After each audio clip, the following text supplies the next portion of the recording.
All right. Get going live. Hopefully get a couple people in.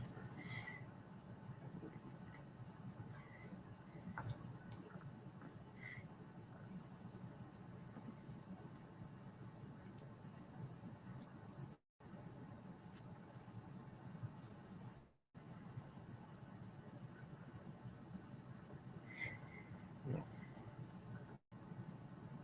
But still.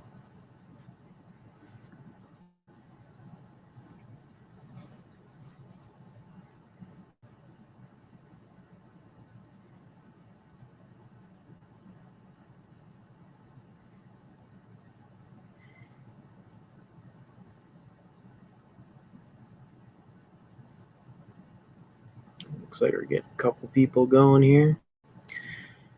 Welcome to anybody joining. Let me see. I'll get the.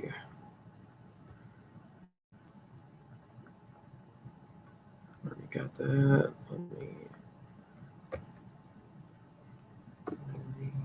And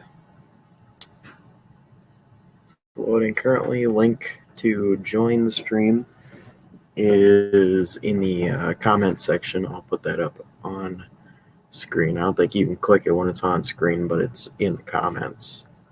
As you can see there, right across there.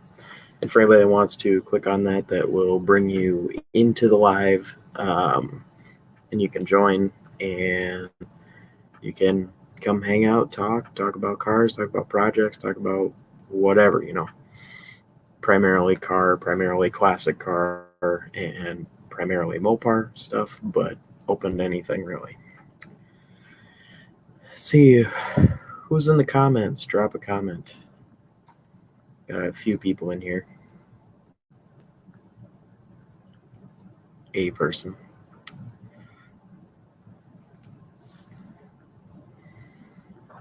You'll notice during the live I have a cat attacking me.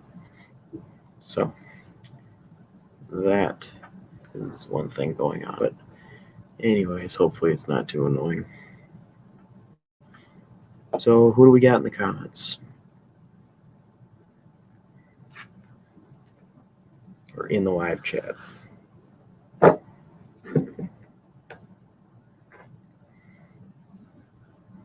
see.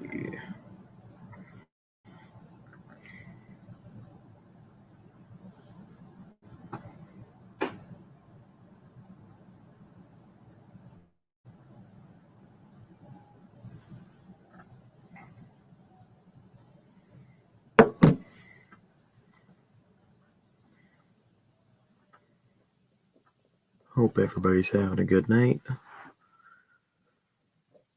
I would jump in and talk about things I currently got going on, but I like to wait for a couple of people so I'm not just talking to, one or two people and myself. Looks like we're starting to get a few people on. And like I said, if anybody wants to join, the link is in the comments. You can come up and be in the live and talk about car stuff or whatever. So everybody is welcome to do that. But yeah, there's some. I haven't done normal video in a while, but there should be some videos coming out soon. I've been a little bit behind on a few things lately, but should be getting back to one video a week, hopefully 2 videos most weeks, but for sure 1 video a week. I'd really like to keep this live every week going if possible, but sometimes I'm out of town, so out of the sometimes it's more, but out of the 4 weeks a month, I figured I'd do at least 2 or 3 lives a month. So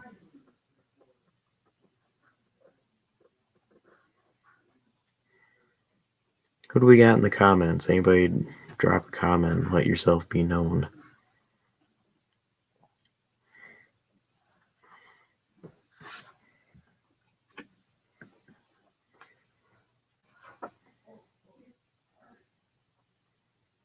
Anybody? Let's see who's in the comments. Nobody yet.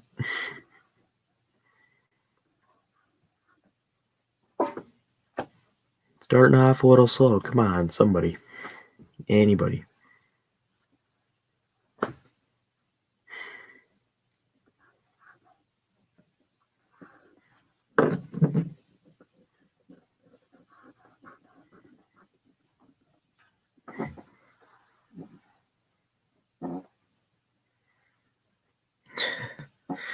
How's it going? Got a lot of snow? Yeah, no, not so much. No. Nope, I was supposed to be pulling an engine out of a Super Bee today, and that was stopped by the snow. Not the blue Super Bee, a different Super Bee. Before everybody starts being like, oh, you just put that engine in, why are you taking it out? Not that one. Well, might take that one out too.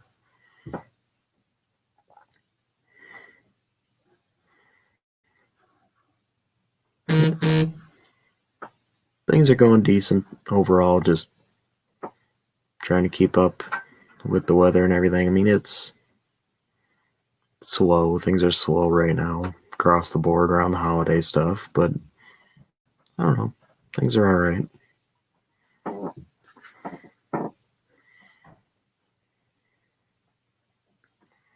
Things are going perfectly fine, but just slow. Kind of like this live. It's really slow start. Yeah, you guys got snow too? Yeah, it snowed between 3 to 5 inches today. I don't know. It's hard to know exactly because the wind was blowing it around a little bit. It's not even just that it snowed. It was like the really kind of like wet, thick snow. So it's not like it's just really light, powdery stuff that'll go away. This stuff, it'll be around for a while.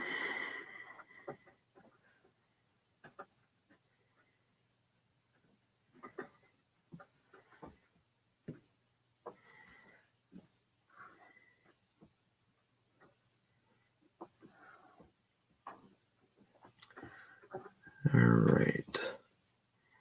Got a few people going. I'm trying to get a few more before I really kind of get into everything that's going on. But, man,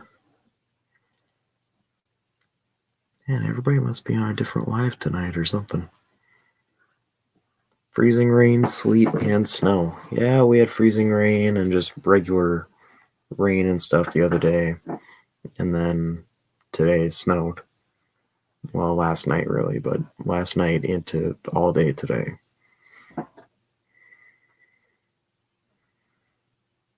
Let's see. Somebody else doing a live?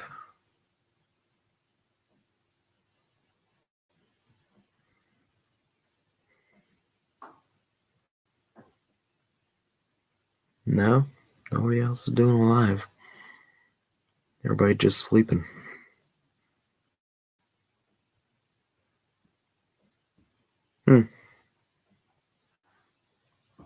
Strange.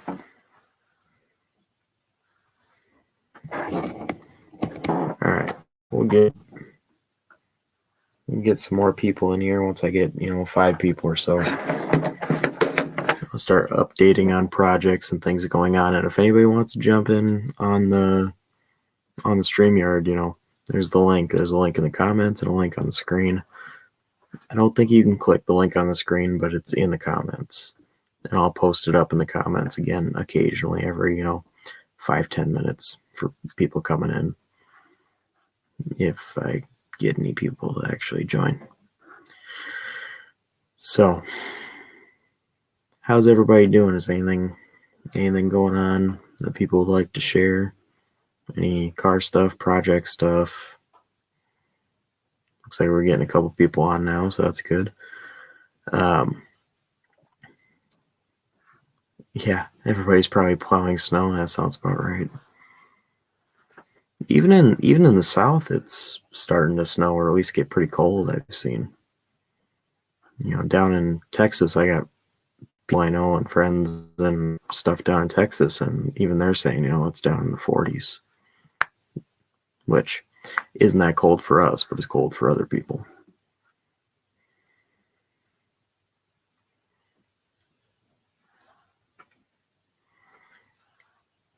So we got Crash and Wendy in the comments. Anybody else want to jump in the comments or live chat? Definitely do so. Everybody is welcome to talk and hopefully have a good time.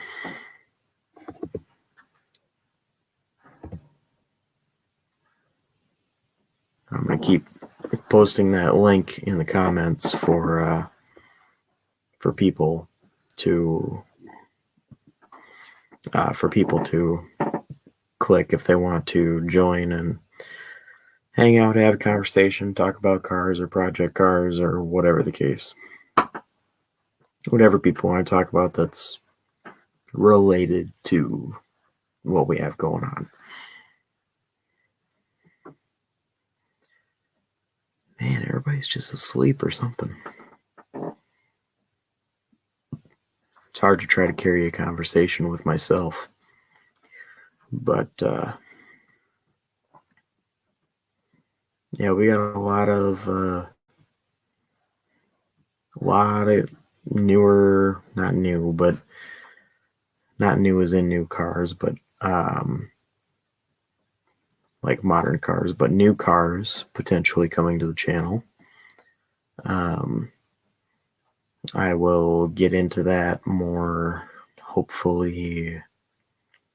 I should have a video out Monday, hopefully, and we'll see what we can do with a couple of cars that I have a potential pending deal on. So might be going to get one of the two tomorrow. We will see what happens. I need to, now that I'm thinking about it, I need to talk to that guy quick because I need to figure out if that's going to work.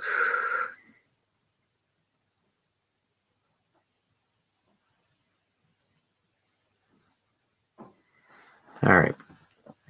Sorry, I had to send this guy I'm talking to a message because I need to know if plans for tomorrow are happening or not. Or maybe it'll postpone to Saturday. Not sure. Anyways,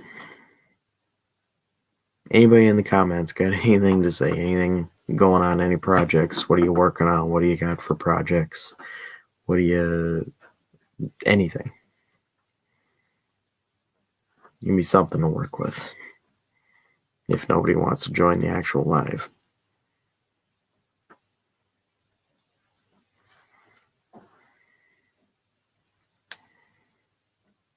Let's see.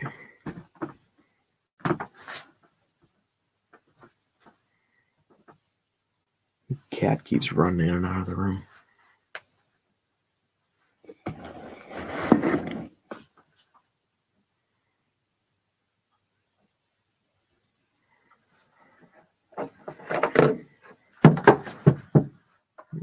Dropping stuff.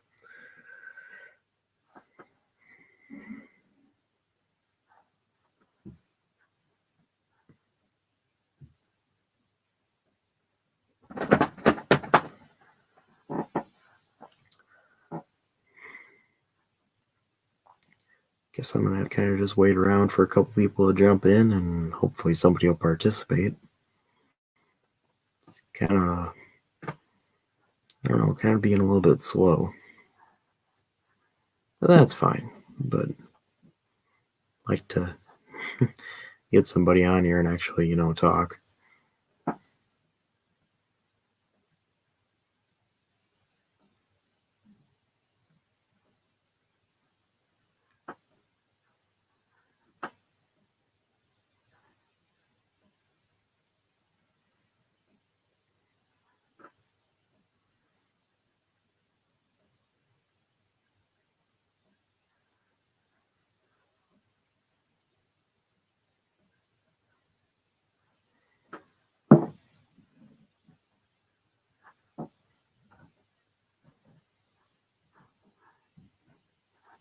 Come on, somebody, anybody.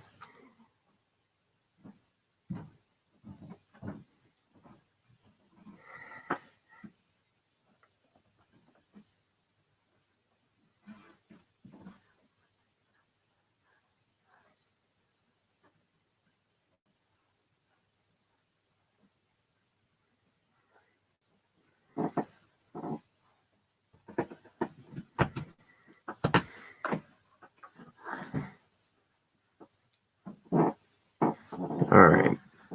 Looks like we're maybe finally getting a couple people in here, a couple people going. So for anybody just joining, looks like we're getting a couple others in here. There is a link in the live chat for anybody that wants to join the live. Everybody is welcome to join the live, talk about cars, project cars. If anybody has questions about any projects that are going on, there's plenty of them to talk about. Or if you just want to chin or even just stay in the live chat and talk with people or whatever, everybody's welcome to do that always, of course. So yeah, how's everybody doing? How are things going for some people?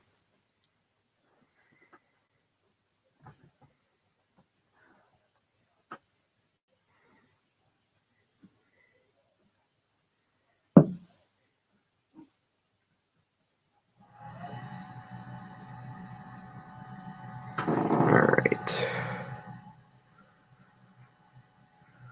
Let's see. Anybody, please. Somebody jump on here. Anybody wants to join the chat, they always can, but I guess in a minute or two here, if I get a couple people or something on, maybe I will just start going over some projects and stuff I got potentially going on in just a minute here. So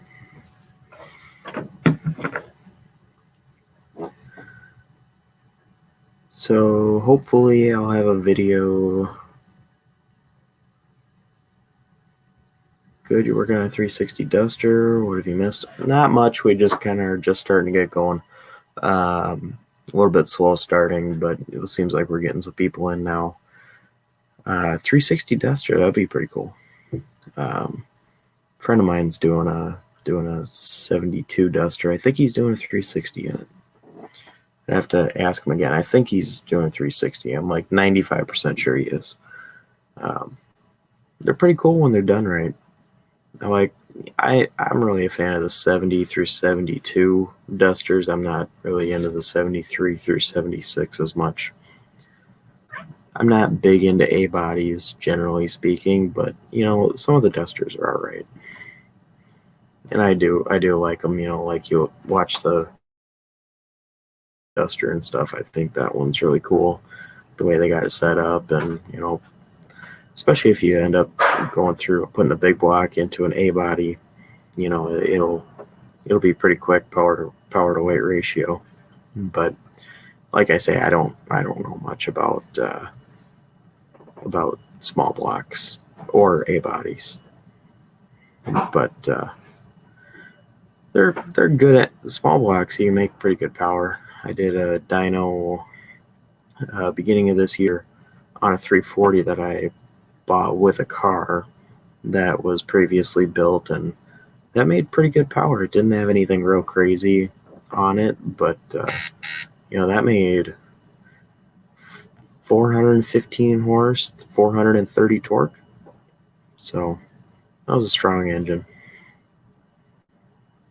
Yeah, 318 car, so almost straight dropping. Yeah. The only thing you got to worry about is if you're doing an automatic, you got to do the weight on the torque converter because the external balancing. That's the only main difference. I mean, I'm sure there are other little things or something that might be slightly different. I think I've heard that the ears on the motor mounts are a little bit different on a 360, like wider or thicker. I'm not sure if that changes the mounts or not, or if that's just a random fact about 360s. I don't know. But yeah, those 360s, they can make pretty good power if they're just kind of warmed over a little bit.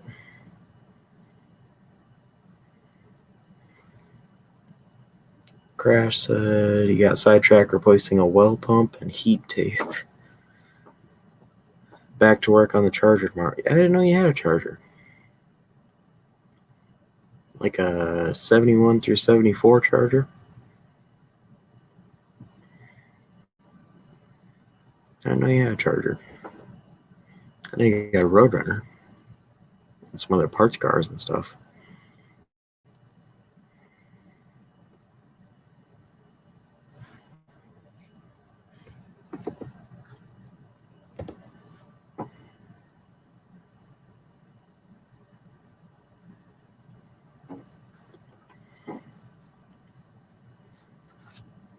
Looking at 360. Okay. Hopefully everybody's having a good night and staying warm. It's been pretty. Well, I shouldn't say it's been that cold today. It was in the mid-low 30s, but snowing all day with a little bit of wind sure does change that temperature. But I should, depending on the way some things go, should be getting a video out of pulling an engine out of a 69 Super Bee, and then it might all be one video, but it'll be a video of pulling an engine out of a 69 Super Bee, and then I'm delivering that 69 Super Bee to Texas. And that's getting all the metal work done in Texas from a friend of ours. I don't know if that'll be just pulling the engine out of the Super Bee, one video, delivering it to Texas, another one, or if I'll do one continuous. I don't know that yet, but we will see. Yeah, there you go, Ron. Somebody say something. Yeah, that's about it. Crash 74, Charger 318, field find. Hey, hit something. That's good. Hopefully it's relatively solid. They're pretty notorious for staying out in the quarters, trunk, floors, and the fenders are really, really bad on those. The fronts of the front bumper is actually where they go, more than even just like the dogleg area. I had, if you go way back in my videos, I had a 73 Charger that the front area, and it was a really nice car. It was a Wyoming car, super solid, hardly any rust on it anywhere. I mean, it was original paint car. It was actually a 440 coupe, one of only 26 they ever made for 73. But anyways, that's not really relevant to the story. The front of the right fender actually had a hole that was it was like an oval. It was probably about half an inch wide and about an inch, maybe inch and a half long. And the car otherwise was great. I mean, I polished the paint and that thing shined really nice. But even as solid as that car was, no rust in the floors, no rust in the trunk, barely any rust in the quarters. The doors were rust free. The roof was rust free. The complete underside of the car was rust free. And even that car had rust in the front of the fenders. Just the one fender, but goes to show you that there are definitely some design flaws as far as how water and dust and dirt and salt and whatever gets trapped.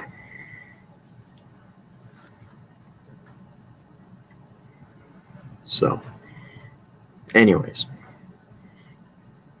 we'll try and get in a big rant about 73, 74 Chargers, but you got me to say something at least. Crash, what are you doing with that Charger?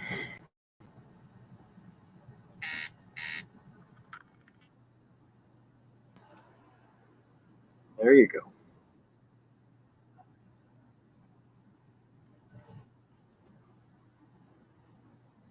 Howdy, Ryan.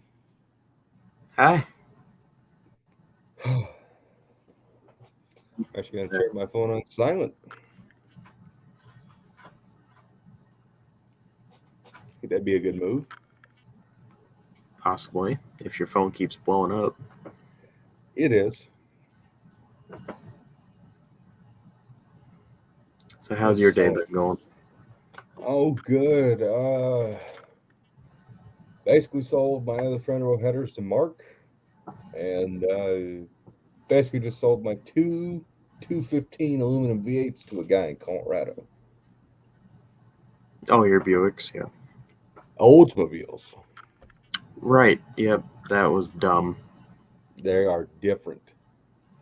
Yep, I knew that. I didn't brain fart. It's okay. He taught me something tonight, and I taught him a whole hell of a lot. He knew one little detail I didn't know. Oh, yeah. Stupid. I'm not even going to get into it. It's just stupid. Well, hey, when you sell some stuff, it's a good day usually. Yeah, we got 4 people in here. Look at that. Yeah, it's been a little slow today, but it's all right. That happens. I had 7 or 8 in earlier. Oh. So what'd you get done? Not enough. I got the trailer cleared off, ready for tomorrow's possible adventures. That's about it. Are you letting the snow hinder you? Oh, it very much got in the way. It took all day of me fumbling around to get that trailer unloaded. It slowed me down that much. Shame, Ryan. Shame. Yeah. Oh. I should have unloaded that trailer. Jeez, my words are not working. Should have unloaded that like 3 days ago, but procrastinate and pay the price. Well, I'll say this much. When the snow starts to get annoying and it's hindering you, go out there and start punching the snow. Make it submit. It'll work. Yeah, well, this wasn't just a little bit. It started snowing, and there's like 4 or 5 inches by the end of the day of like really wet, dense, sticky snow. Okay, it's gonna take more than a couple hits. Yeah. All right, crash. Yeah, force trunk, frame rail's good. You're rewiring the engine. Yeah, they make wiring harnesses for those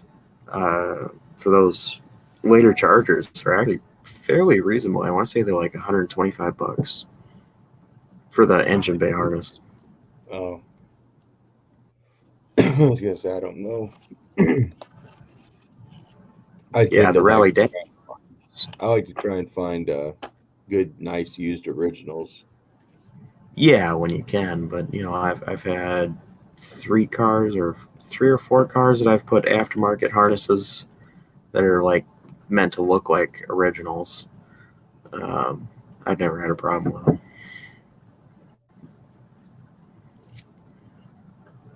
You like learning the differences between 72 and 73 Charger bodies?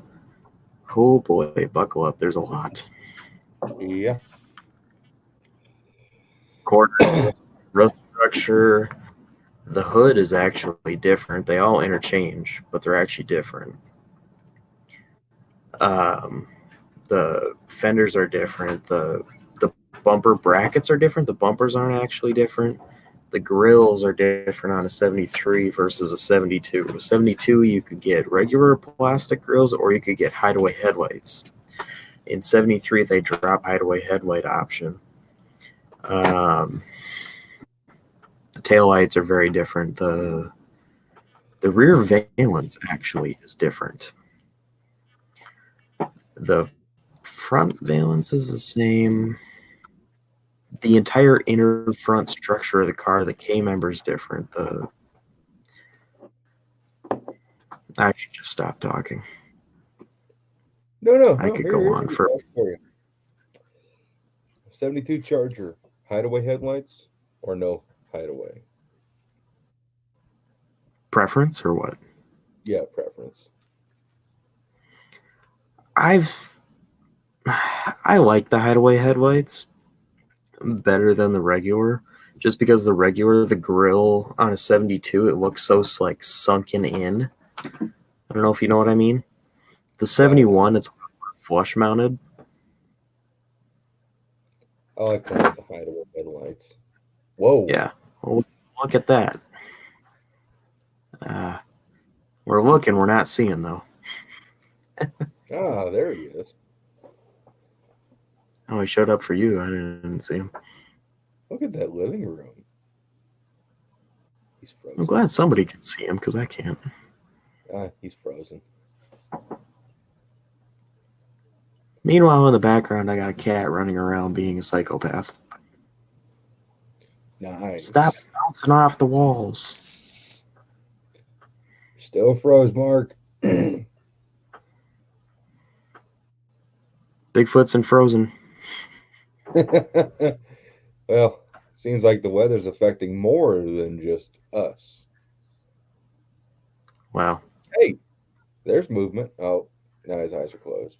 Oh, it's for me. It's a black screen with the spinning wheel of death. Mark, try and just leave the camera off and see if you can just chat for a bit. Yeah, I don't I know. don't want it dark, so I'm not moving. Can you hear him? Because I can't. No. Okay. I was like, is his mic working? Because I don't hear it.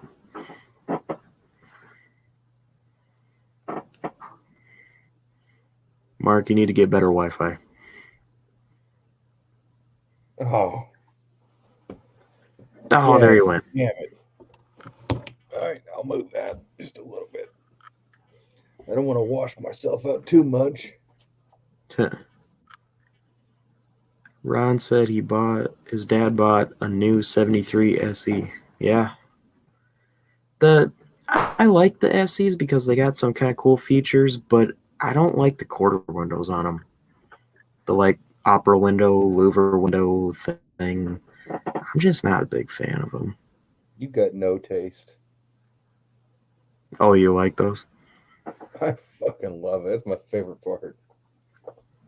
Yeah, that's fine.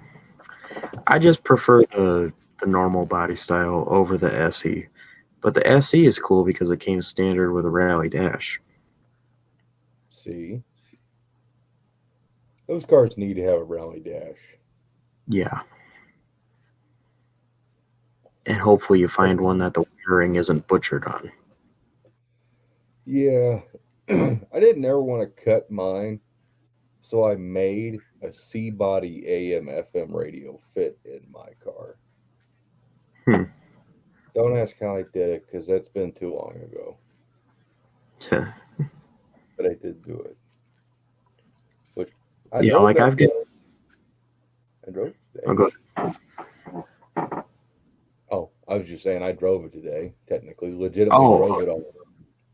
Oh, you sound like you're saying other things. So I was waiting. That's cool.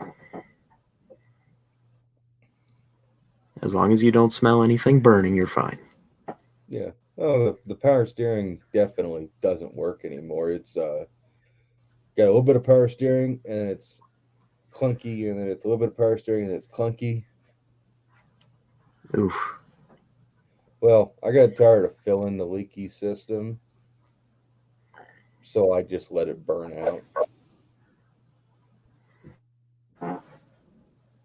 Do we have sound? Oh, wait, wrong one. I have two of them on here. Hey, guys. Hey. Whoa. There you go. Trying to mess with my internet connection to see if I could stay on. It's working. Turn the volume down. All right. So, hi. Yeah. That's a pretty living room or whatever room that's in. You're in. Oh, yeah. I'm in the living room. It's a great room. I'm sitting at the table. That's fancy looking. Well, Mrs. Foots would thank you. There's definitely a woman in that house. Yeah. Not in my house. Is there Yeah, just look at my background and Ryan's background, and then God dang it! Oh, there he's back. Yeah, I was just saying if I could see the chat, but I'm not able to see the chat. So Oof. I'll either pull it up on my phone or I got my second screen. I throw it up on my second screen. Hmm. yeah, I guess I could try that on my phone here. Let's see. Make sure it's not. Ryan, did you Okay, have yeah. Mexican food before this? Did I what? Did you have Mexican food before this live? No. Because your chair must be squeaky or you got gas. Oh yeah, it's squeaky. I got it for free. I mean, hey.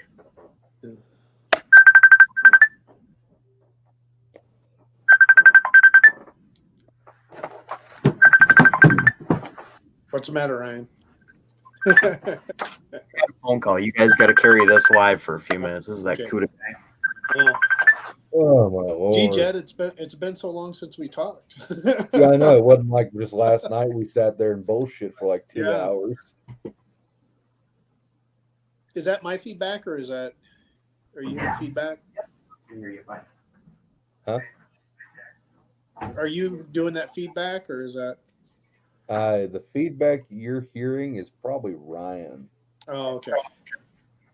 Oh no, I just heard some feedback. No, I don't have anything open that should be feedbacking. I got the volume off on my phone that I opened up. Hang on. Let me. It sounds like a ghost groaning in the background. Well, I heard Ryan Yeah. talking. So yeah, those headers look pretty cool. It looks like they have like one of the pipes that goes around the frame or something. Yeah. I was wanted looking to at some try and- pictures, and you said they think that those are from an older B body, or Yeah, they fit an earlier body style. I think Cody said early B or early A. I can't Cool. remember. But you should be able to make them work. I can't imagine why you couldn't. They're definitely heavy, well-built headers, let me tell you. And Yeah. I had one of them about clonk me on the head because it fell off of the peg it sits on in the rafters. Mhm. Yeah, it makes a nice. It'd basically kill a man if it fell on your head. Yeah. Because yeah, it'd be really nice if they were. Because I think that'd complete the look of the car. Oh, you got to have fender wells on the damn thing. Yeah. I was talking to Gary, and Gary's like, "Yeah, he could make it a gasser for me if I wanted. I mean, he's going to build a '56 Oldsmobile gasser, and then he's got that Henry J. So I mean, he knows how to do it. So Well, those work for gassers for me, but I don't know. I just can't get behind a 63 or any Mopar really as a gasser. Now, if you AFX'd it, yeah. I could get behind an AFX deal. But I think for right now it'll be just a regular front suspension. He only has a landline phone. He doesn't have a regular where you could send pictures and that. And he was worried because he already ordered the oil pan for my 440, and my K-frame has been notched. It's got that square notch cut out of it, so I think I'm able to use any oil pan that you would use like on the Jack Pine, like the regular deep quart, 7-quart pan. I'm not real familiar with the early B bodies, but I do believe the K member, it puts the engine in a little different place. Mhm. So yeah, We're going to be doing an engine plate, so okay. Because they cut off the engine mounts off of the K-frame as well. So what did he tell you? What pan he ordered? I'm pretty sure it's that same Milodon 7-quart pan. Okay. What's up, Scarlett? Four-eyed Cuda. Welcome.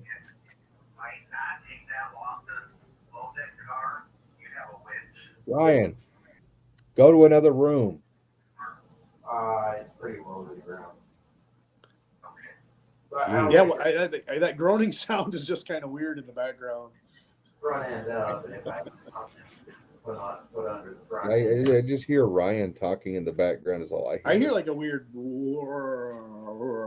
kind of Oh, do sound in you? the background. Anybody else hear that, or is it just on my end? Well, I can Okay. be triple sure by breaking out the fancy mic. It might be the mic on my. Well, StreamYard is supposed to kind of cancel out any kind of extra noise. Okay, we got a hook. Yeah, Scarlett, the person you're hearing is Ryan. So I'm gonna try this and see. Holy shit, that's way better. Okay, all right. Wow, you're So it's louder. probably the mic on my iPad here is what the problem was. Okay, so I Oh, should be. No, that's still there. Oh, well, Well, that's maybe you definitely- can hear me better, but I should sound better now because I'm going through the fancy microphone.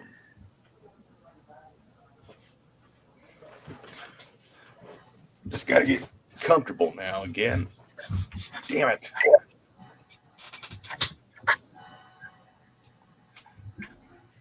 Okay. damn. Oh, so when are you going to come pick up your headers? I don't know. I was thinking I might try to come down and pick them up in person. It's figured actually closer than I thought. It's only like 6 hours. Really? Is that it? It sounds like it's feedback, like a delay of your voice, and it's like in an echo and in the back. But I don't know why I would be getting that. Huh. That is weird. But it's just, yeah, it's kind of like a delay too. It's like about a 2 to 3 second delay. Between like my video and my audio? I'm hearing you clearly, but then afterwards, it's like a slowed version of you speaking, like through a fan. Oh, Scarlett says he doesn't hear anything, so it must just be. something on my end, probably. Well, I will try to not be annoying. So you just shut up and let me do all the talking. Yeah, we'll do that. Yeah. No, but yeah. Well, how long does it take Ryan to get there? It's like about, I mean, it's the same distance for me and him. So, I have no idea. because I know you would just go kitty corner down through like Iowa. I mean, it's shorter than going to Sykeston was, that's for sure. Well, I remember the town you live in, and I won't say it out loud because we like to keep our towns we live in kind of sacred. Yeah, I'm probably 20 miles away from Ryan, but I'm kind of west too. So that's kind of northwest. So the town you live in, to me, is exactly 7 hours and 30 minutes. That's not bad. That's further than I'd go. Yeah. A friend of mine, Nomadic Van Addict, he goes down to Kansas City a lot, and he does like, so I was like, at least I could try to grab some like barbecue and stuff, right? Yeah, and then Kansas City's only an hour northeast of me, so yeah, I mean, you could figure something like that. I figured if nothing else, I could bring him with me to Indy. Yeah. And Indy's actually farther from me than that. really? Yeah, Indy's like about 8.5, 9 hours from me. So That's the same for me. but I would like to go there because I've got rear quarter glass. One of them's tinted, so I'll have to scrape that off and get everything all cleaned up. But I still need to find door glass. And Did you get a hold of Jesse? no, I didn't call him yet. And then, I would like to find like the signal light, the teardrop signal light things. I'd like to look for some of those, but I know those are the hardest things to find.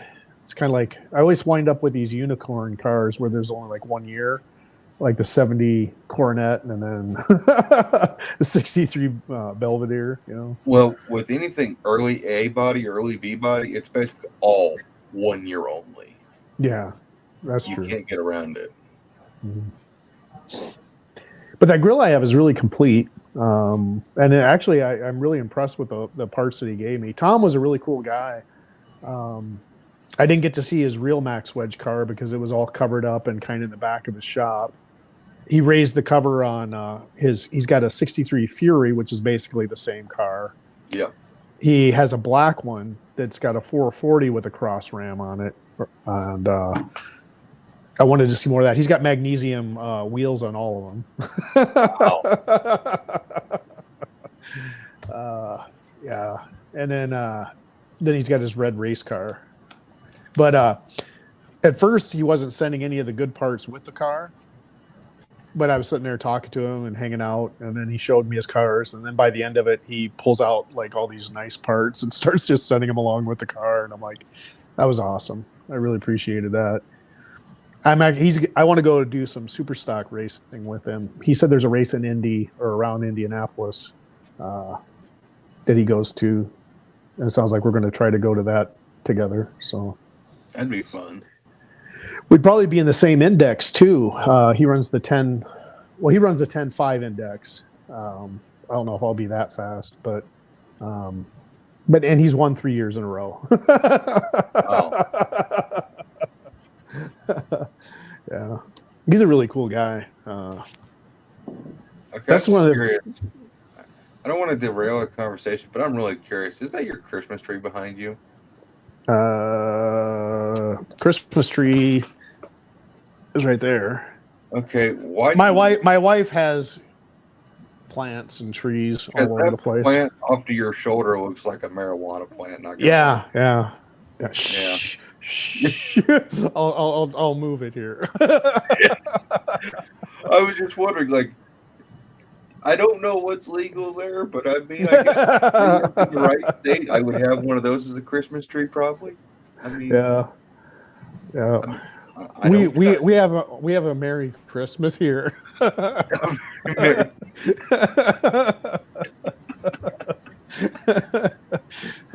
know, I think that would actually be quite interesting if everybody on Christmas Day just blazed out of their mind and everybody was like, yeah. man, this is such a great present. Dude, you're holding the plant from outside. Yeah. Or you just stare at the box for like 3 hours. Mm. Yeah, the simple things in life, get back in touch with all that. Yeah. I think that 63 is going to be cool. It's on my bucket list, a car like that. I want to do an early V body at some point. Yeah. Yeah. Like I said, he had 3 of those, and then he had bought this car out in California. I told you that story though, right? I can't remember. So he saw it. It was some guy that he knew that's into the same cars that he is out in California that had the car for sale. It was media blasted. They put in the subframe connectors, and all the photos he saw of it, the floors looked perfect. But when he got out there, it turns out they put like a layer of fiberglass over the floors. So the front toe boards, there's some holes there. And but anyway, because he's kind of a meticulous guy, he gave me front and rear floor pans. He gave me a complete trunk section out of a 63 that's really nice. Just needs to be cleaned up. It's got all the holes drilled ready for the spot welds. So I would just have to cut mine out and then prep the frame and weld it in. He gave me some AMD trunk drop-offs. I mean, he was going to do it like he would do one of his normal cars. And I'm like, dude, I'm not going to I'm not going that far, man. But yeah, I just patch what needs to be patched and get it good. Yeah, it's going to be a hot rod. So we'll probably do the full floors, and then debating on how much trouble it looks like. I'm not the drop downs only have like little pinholes in them, and they've been the rust has been killed. So I'm like, I could live with that. And then the trunk we're gonna cut up for a fuel cell anyway. So I'm like, we could just put a metal piece there and not worry about it. It's kind of like Jesse. My 66 Dart needed a new transmission tunnel, and he had a 70 Roadrunner he was restoring, and it had a couple little pinholes in the front toe board. So he cuts the whole floor out of the car. Yeah. And I was over at his place. Said, what are you going to do with all that sheet metal? I was just going to throw it away because it had some pinholes in it. And I wanted a good floor. And I was like, can I have all that? He goes, $25. I said, okay. And I took what little bit of transmission tunnel that was still attached to that floorboard, stretched the piss out of it, and made a tranny tunnel out of it. Yeah. Yeah. So underneath my Dart, you can see the sublime green underneath. Yeah. Yeah, it's funny how like I love watching guys like Adam on Hoosier Garage, and then I subscribe to a guy, Mr. Fireman 164, and both those guys kind of are the meticulous guys that fix every little spot, of rust, and then I missed a lot. I'm not going to be building a car for the next guy. That's kind of how I am. I don't give a damn about the next guy. I just want my stuff where it's enjoyable. Yeah, all the rust holes will be patched in the floors, and but it's getting a roll bar. I got carpet that'll cover it up. Oh, you put enough seam sealer down on some of those holes? Yeah. Fixed. Do the Just Mopar Joe fix, right? That's what he does. he did one spot. He did one tiny spot, like about like that big, on his on that Cornet. Oh, I literally in the Barracuda they had a bunch of extra holes drilled in the floors for different seats and different shifter mounts. And I went around to every one of those when I had the seam sealer out and bloop, bloop, bloop, and just plugged all of them with big gloves of seam sealer. Yeah. Fixed it. But Mopar Jeff, I mean, the cars that he's built, I mean, he's starting to make some more videos. He was going to do like a walk around of his son's Duster. That's the black one that's got the 69 Valiant grill. Yeah. I don't know if you've seen that one. I mean, the work that he does is really awesome. He's a great welder. So he's already got it mini tubbed. He's got, I don't know if he's got the subframe connectors in it, but the springs are moved inboard. He was getting ready to start like fitting the wheels in the car and then measuring for the rear end and everything. That car is getting a low deck 500 with a tunnel ram. Ooh, yes. Yeah, it's going to be sticking through the hood. It's a manual too. It's a 4-speed. Just how God intended it. Yeah, and he's putting a roll bar in that one, but it's not going to be like the blue one that he did. It's not going to be like built to be like a 9-second car. This one's a street car. Yeah. How hard is it to find a low deck tunnel ram these days? Jed's probably got 3, but other than Jed, they're hard to find. I only have one, Yeah. and that's the original one from Jezebel. And my Yeah. backup went on Michael's truck. Okay. Yeah. Yeah. Yeah. They're you basically don't bank on running a low deck tunnel ram. It's hard to find any intake for the low decks. I mean, if you want a single plane, you either got the Victor from Edelbrock, you've got the Trick Flow has one, but they're both pretty high up. They're both really they're the high performance. They're a high rise single plane. They're higher than the M1. And then you've got Indy's got one for the 400. There's only one max wedge. There's only one max wedge port size for the low deck, and that's the Indy intake. Because when you have the Trick Flow 270s on a low deck, that's the only intake. That's your only intake choice, unless you find get crafty. weld on aluminum and you got to weld up the outside and then open it up. Speaking of which, I talked to Gary. He said my heads are ported and everything and ready. So the heads are ready. He's still got the rotating assembly, the forged pistons and connecting rods, and then the original 440 forged crank. They're all being balanced right now, but the block's been bored. All the machine work's done there. I don't know if he's half filled it yet or not, but that would be pretty cool. I was going to swing out there this week, but I called him instead, and I'm probably going to swing out there either Monday when I get off work, Sunday night, or sometime here. Scarlett, are you looking for a Street Dominator for a low deck? Because I happen to have one on the shelf I was saving back. But I've decided a 6-pack is infinitely cooler and better for gas mileage than a single 4. I've got a low deck Street Dominator, but it's not for sale. Guess what? I've got one too now. We all the three of us on here actually have that intake. Yep. You have a Of the low three deck? of us, I have a low deck one too. I've got the 440 one that I got from Joe, and then I've got the one. Yeah, I got a low deck one too. It's painted blue though. One, because you sold me your 383 one. Yeah, when I sold those Okay. intakes, yeah. But I knew I had one, so that's why I sold one. Good. I'm glad to hear Oh, you got one. Scarlet. What's that? Oh, Scarlet 4-eyed Cuda already has one. Oh, okay, yeah. I was gonna say Ryan would be the Yeah. most likely of us to sell it. I decided to fix my 6-pack instead of ditch it. So But Scarlet, put that's that that's the intake that I'm going to run on my 440. That's going in my truck.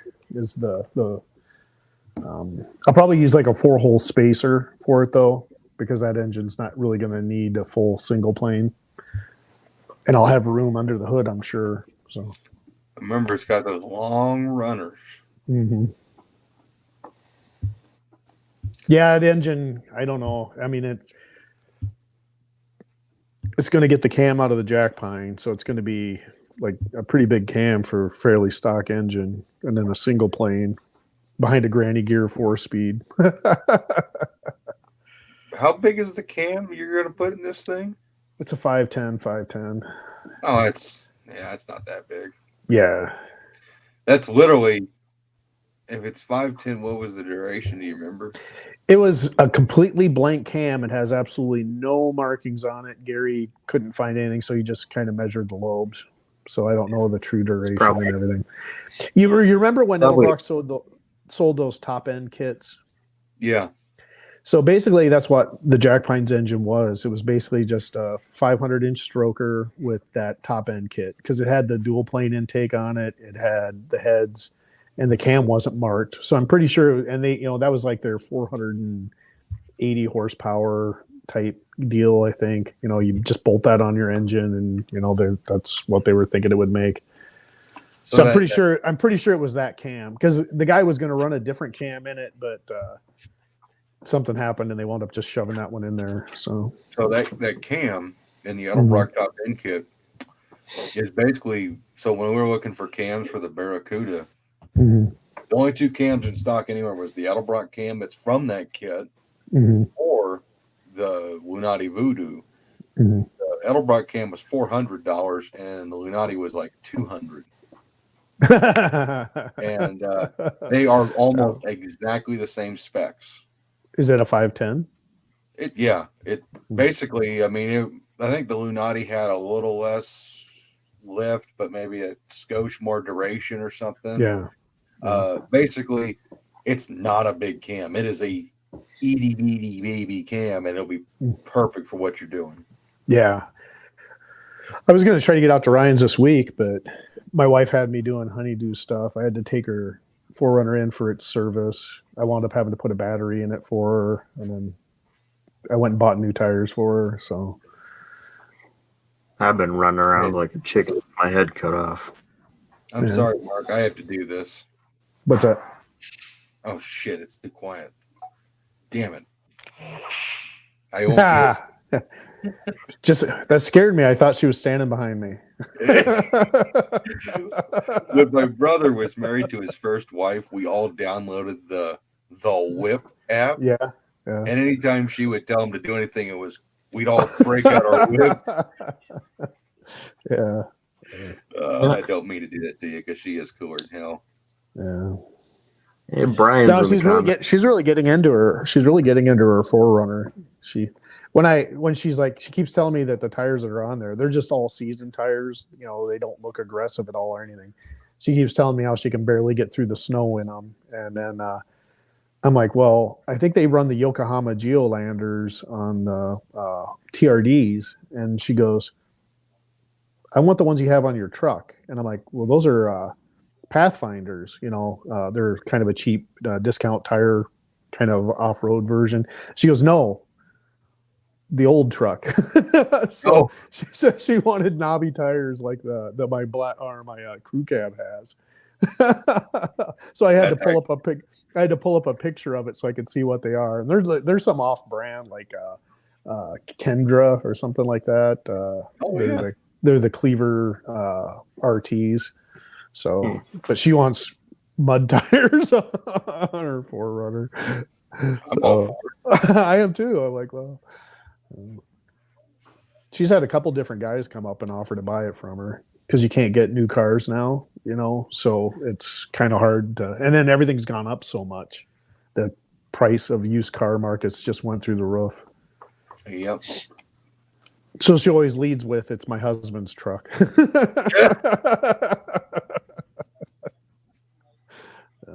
That's pretty funny.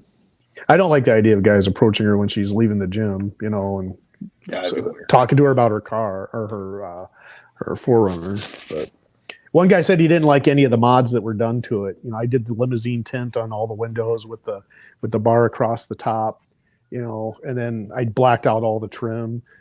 You know, so but he didn't like that, you know, so he was only going to offer $35,000 for it, you know. I'm like, he liked it.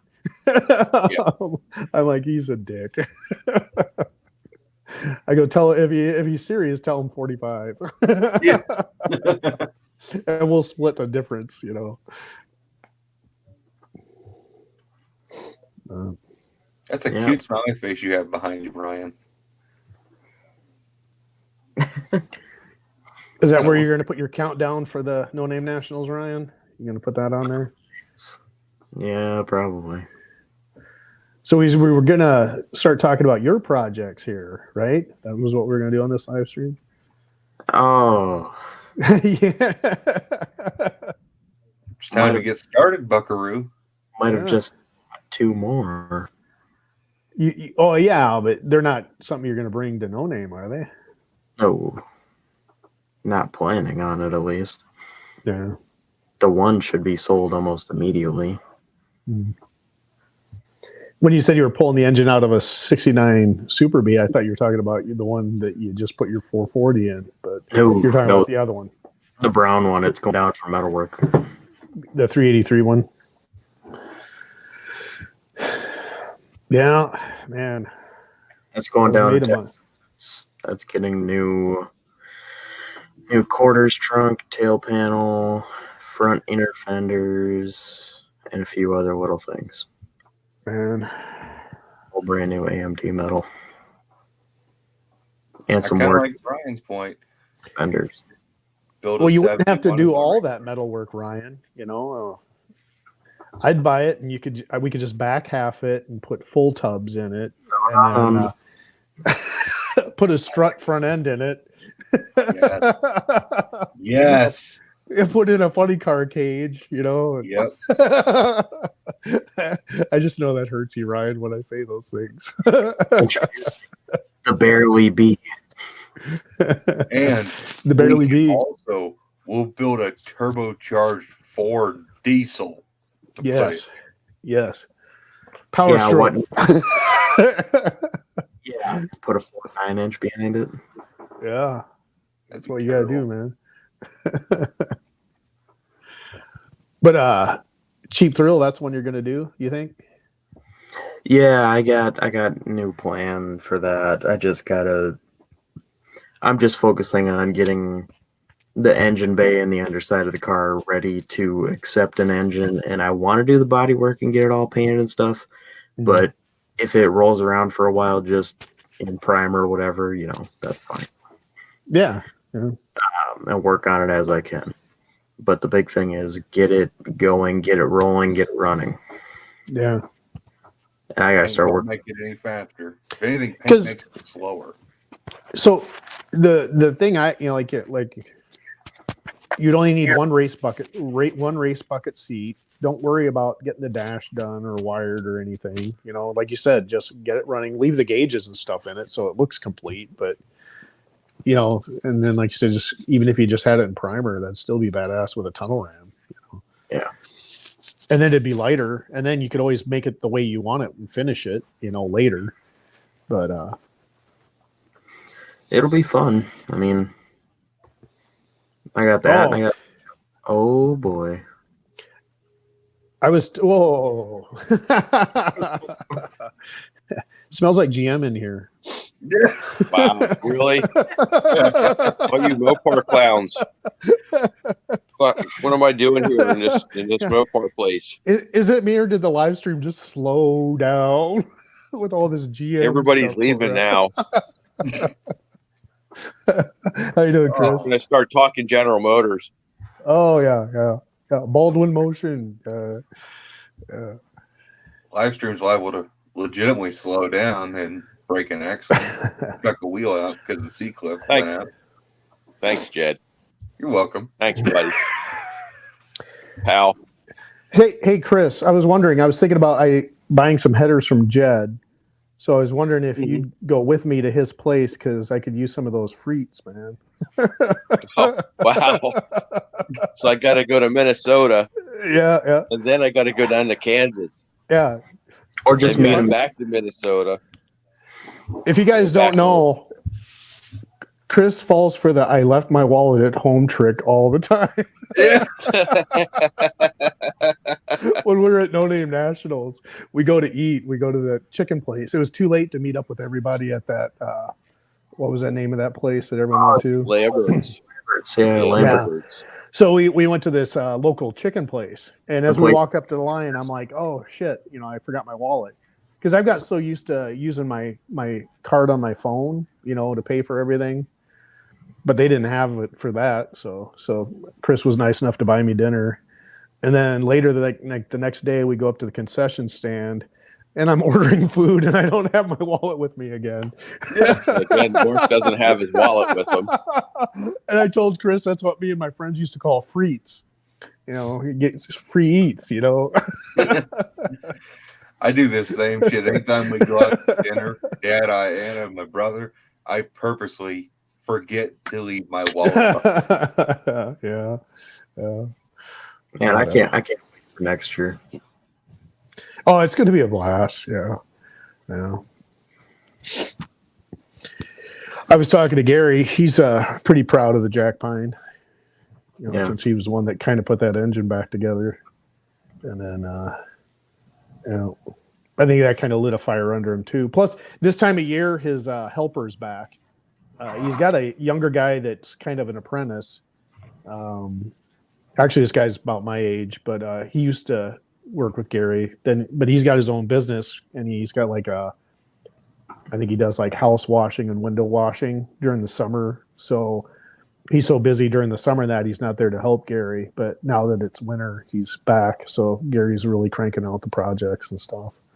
So now my engine will probably come together faster. You had to get the car. Oh, that's good. Yeah. Right. So do you guys remember in the video that station wagon? Have you ever seen that? It's like a 69 Coronet wagon that Gary built a 512 stroker for that makes 700 horsepower. I think so. It's a 5-speed transmission and everything. Anyway, the guy came to pick it up, but he owes Gary a lot of money. Gary's like, nope. And I'm like, remember me, Gary? Most cars down. I pay you up front. I always pay Gary up front, actually I asked him where we're at on the build, see if I need any more, to make a payment or anything, because you don't want to pay him in full because Gary will move on to the next project. So I found you give him a nice allowance and then you just keep, but yeah, I thought that was pretty shady. The guy thought he was just going to get to take it home, Yeah, Brian, we definitely did have the most fun camp / pit area. We didn't even have a bouncy castle. Well, Sherry and I want to get a bouncy castle for our pit area, but Brian's all against it. Yeah. Brian, you would sleep in the bouncy castle. Don't lie. We found one that's like a little race car shape. So, we just put a sign that says no kids allowed. Mm. We can have free alcohol in there. So it could just be a bunch of old fat guys bouncing around drunk and Park all the race cars around the race car bouncy house. Yeah, I think it'd be fun. But nobody's heard yet if it's going to be the same place. It better, or else I'm probably not going. Yeah, depending on, if it was like Tennessee or something like that, maybe I'd still go, but it depends. Hopefully, but John even said, that was the best central location that he could find. So yeah, I'm looking forward to next year. I mean, I'm excited to have all things going according to plan. That is, have car there to actually run, but I'm afraid I'm just going to keep on hot lapping the thing because I'm probably going to get hooked. Oh, it's addictive. I can't wait for next season. I've got a bunch of people here to go racing with, so that's going to be a lot of fun. Oh yeah. Yeah, I was just telling Jed that Tom Hoffman mentioned going racing. Then Cuda Dan's going to get his Cuda ready, and he got his. He did the swing out door bars on that. We have mostly, Mark, 8th mile tracks or quarter. There's both. Within the closest one to me is an 8th mile track, Grove City. Mm-hmm. That's probably a couple hours away, and then Brainerd. And then Brainerd, but you don't get too many runs at Brainerd because everyone goes to Brainerd. The only reason I got to make runs there was because that was during that MRSA hot That rod event thing where they rent the track. But Rock Falls in Wisconsin. Okay. That's a quarter mile. So Then there's one in northern, like Humboldt, Iowa. I do. I'm going to go down and race with Jerry's for sure. Yeah, Tri-State and Humboldt. Those are a good 4 or 5 hours away though, so they're a bit of a jaunt. But Oak Grove's like a lot better of fun. You 8th can just 8th is nice for me to learn on. If you're a new guy and you're racing, 8th mile is really good. Because I when I did the quarter mile in my car, that was the first passes I made. I made like 3. I aborted the first one because it was spinning too bad off the line. The second one I was spinning, but I got back into it, and I was telling Jed at the end of the quarter mile I was doing like 120 miles an hour, and that's scary. I mean, it sounds like, oh, that's not fast at all, but I was like, dude, when you're in a 1967 car with fiberglass front end and on slicks, and 9-inch slicks in the back, and you feel the back end kind of going like this, and you're hitting 120, and you're like, whoa, that's so I'll be more prepared for it now. So we'll go to Oak Grove first. Here's a question for Jed, and this is genuinely just a curiosity thing. If everything goes according to plan, everybody's at No Name next year, and you got the Barely Cuda there. And are you going to be accepting call-outs, or are you just not really going to be into that? It's the same rules as last year. If you want to have a friendly grudge race, you talk to me in private first. I figured, and I'm not trying to do anything. I was just kind of curious if anything's changed. No, it's the same deal. If you want to race with me, it's just a sign of respect. If I wanted to race someone else, I would ask someone up front. Like Brian and we've been talking about lining up for probably a year, 2 years. Mm-hmm. I don't know how long it's been, but basically, yeah. Fair enough. I mean, I get. Yeah, that'll be a cool race. Like I said, it's all about the matchups. I mean, like I didn't want to go challenging like Duddy. I mean, not that you didn't have a cool car, but it's kind of like I was happy with the guys that I got to line up against. They were along the same caliber as me, and no sense picking on someone that's got something different. That's built for a different reason, like that dirt track car. Like me calling out that dirt track car. It's like. I think it'd be fun to have like a bone stock grandma 4-door slant 6 car and call out Daniel Barber. But you You get like 10 car lengths, whatever be the equivalent to make it somewhat even. So you're sitting there, you get about 3/4 of the track, and then he goes. And bracket Like race those it. like those old episodes of Pinks. You guys remember that show? Yeah. Yeah, where they had the some guy had a racing Honda Civic that supposedly had 600 horsepower, and a guy with like a 3rd gen Firebird with a nitrous motor, and when they were negotiating, it's like they kept putting the Honda farther and farther out till finally it was so far out that it was ridiculous, and it wound up blowing up its transmission, and the guy still beat him, but he was almost all the way to the end of the track. Yeah, well, they changed it then, remember? Because then they would put them, instead of putting them car lengths out, they would put them car lengths back. So they would be like in the burnout pit almost, starting in the burnout pit. Because that guy couldn't flag them off because they were so far away. Yeah, I remember. Don't know. All you Mopar guys are going down. All you Mopar guys are going down. Oh, okay. I like the optimism. General Motors had that same mentality back in the 60s. And they still got their asses stomped in NASCAR and in drag racing. For the factory, I'm just going to say it out there. Just lay it out there. Let me see if I can speak truth, Jed. I'm going to try. Stop telling me the truth.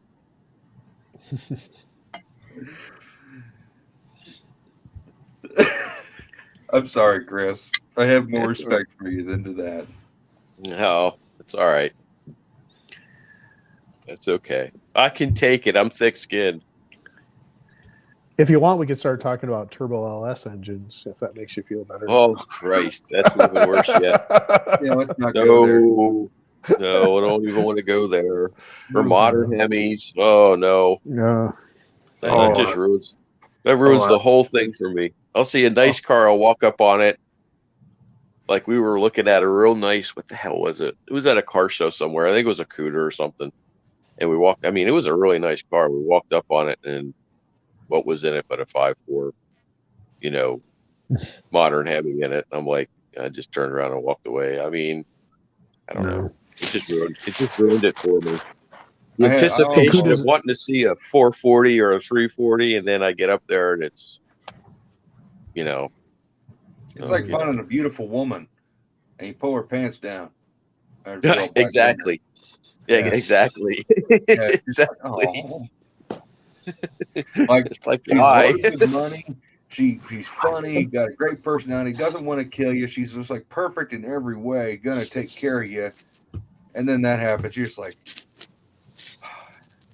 I just don't know if I could do that. Yeah. Just hurts you. Sitting in Cuda Dan's shop right now is a beautiful 71 Barracuda. That's the one with the four headlights, right? Yeah. Mm-hmm. Anyway, it's beautiful red, black vinyl top, black interior. Everything's perfect. It's one of the most beautiful cars I've seen. The wheels and the stance and everything's perfect. It's got the 6.4 Hemi in it. But it makes 650 horsepower all day long. As long as you keep the hood shut. No. But they even sound, you can tell by the sound whether it's a modern Hemi or LS, They don't they have a totally different tone to them. Mm-hmm. No matter what, they always sit there and blubber at you. Yeah. I almost had to put that down earlier tonight. We were mocking up the 340, and we were talking about his van because I was putting the MSD distributor in the 340, make sure it cleared tunnel ram.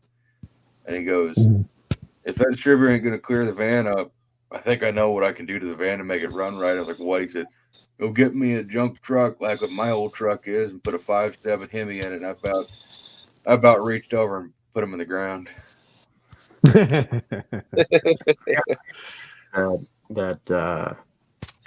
was a test.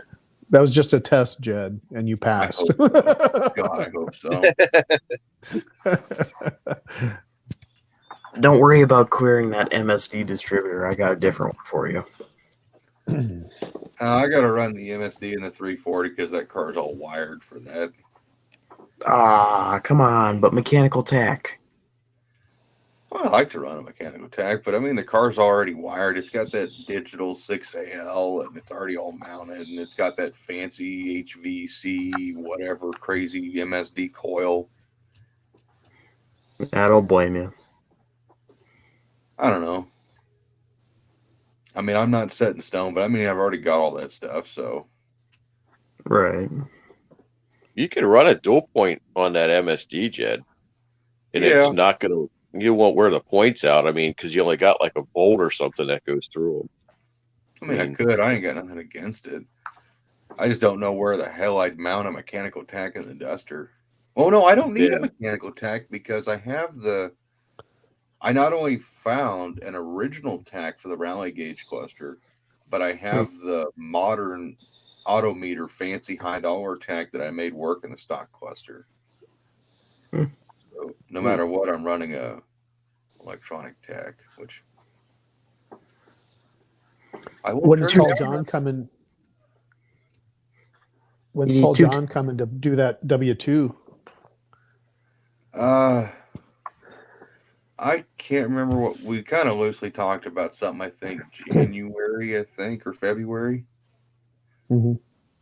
So I went ahead and figured I'm gonna. I told a lot of the people it's like it's what I want to do, but I'm not gonna promise it's what we're gonna wind up doing because I like to get this thing done. Mm-hmm.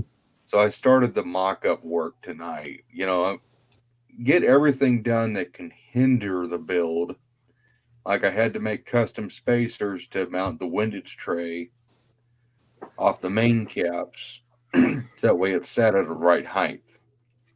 Mm-hmm. When I had Mark do all the machine work, we didn't have the Myladin has these special main stud bolts that replace two of the main cap bolts for the windage tray. The factory windage tray has the embossment cast into it, and then it's got a hole drilled and tapped. That's where the windage tray bolts on. Well, Myladin wants you to throw those away, get their special studs. They've got a long stud hanging off the end of them, and then the windage tray mounts right to the stud. Mm-hmm. The problem is we didn't have those when we did the machine work. And I learned from my buddy Justin, when you put in main studs, you have to reline hone the main journals to make sure they stay concentric because it's a different way of clamping everything down. Yeah. So I made the factory shit work, and now I got those that I'm never going to use now. But we got everything to work. The damn Myladin oil pickup, that thing was a pile of crap.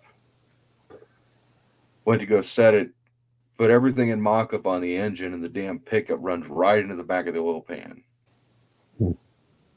So we had to clamp it in the vise and start bending the crap out of it. You have a Myladin oil pan too, Jed? Yeah, I'm running the road race style pan. Okay, so it's all a matched setup. Yeah, everything's matched on it. I wanted to have a lot of extra oil capacity, but not sacrifice ground clearance. Yeah. Well, that's just I've had that kinda argument with a couple of buddies in the past that you don't need. They tell me I don't need 6 or 7 quarts of oil. It's like, it ain't going to hurt me to have it either. I mean, I'd rather have more oil than not. Yeah, as long as you're running a pan that's got that capacity. Yeah. Because you certainly don't want to add 6 quarts to a 5-quart pan or anything like that, because then that just causes even more windage problems. Yeah. So well, Gary is always like, just run 6 quarts in my 7-quart pan, you know. Yeah. Yeah. I know So Engine Master. What, right? What's that? I was kidding. I was like, so I shouldn't have put 7 quarts in the Super V? You can, yeah. It's just that the and it, you know, with the windage tray and stuff, it'll probably cut down on that. It's just less chance of oil like slowing down the crank, you know. But I don't know. It's worth 5 horsepower. They don't make those for small blocks, do they? Jed, those one-piece windage tray gaskets, they don't make those for small blocks, do they? Wait, one piece windage tray? It's a one-piece windage tray gasket. It's No. awesome. I've had them on all my engines. Yeah. That No, oil leak I mean, had all when my- we first put the jack pine together was because of the metal windage tray and having to use gaskets to try to seal it. So when we ditched that and put one of those in there, like Gary does on my other engines, and now it doesn't leak. But it's Yeah, a really how the cool small thing. I block- mean, it's With how the small block works, you can't do that. Let me just, Ryan? Oaks, it's a half circle around the well, balance. let's just put up the visual for, the world. Since this is alive and this will stay up, let me grab the right folder here. God, there's too many cars in these folders. Holy crap. Don't open the wrong folder. That's not a problem. You guys have already seen all my modeling photos before. Oh, geez, that thing that you sent in Discord, that offer, it's like, oh, geez. Oh, no, not that one. That was pretty comical, though. Yeah. I had a clothing company wanted to sponsor a video series or wanted me to like try on their clothes. Their name was like Pink Princess or something. I don't even know. Princess Polly. And they must have thought I was some kind of chick. I know this long hair is kind of deceiving. And I was like, well, it's a little bit cold outside here in Kansas. So my willie's going to be smaller than usual. But yeah, this is the only way this tray works is it bolts right to the main caps. Ah, okay. Yeah. Yeah. It's okay, Mark. Small blocks are confusing. Yeah. See, I made these spacers. They were 570 thousandths thick is what I needed to elevate it off the pan just enough. Mhm. Because you don't want this rail, these sitting directly on the pan or on the block. Mhm. Yeah. So that's all done now. And yeah.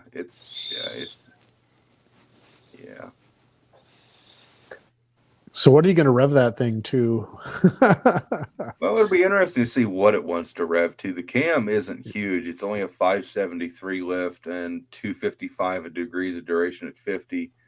So it's a pretty tame, solid roller. Mhm. But I think it's going to work really well with the unported W2s that flow 255 CFM at 600 lift or 500 Mhm. lift, I think. Can't remember now thinking about it, but it ought to work out. Everything ought to be pretty well matched. The only thing is I wish the carburetors were 650 based versus 750 based. But I couldn't get the guy to make me a set of 650s with annular boosters. He could only do annular boosters in a 750. Yeah. So it won't be as efficient as I would like because it doesn't need twin 750s, but it'll be good enough. It'll definitely make more than that 4.25 horsepower that they're predicting, I think. I don't know.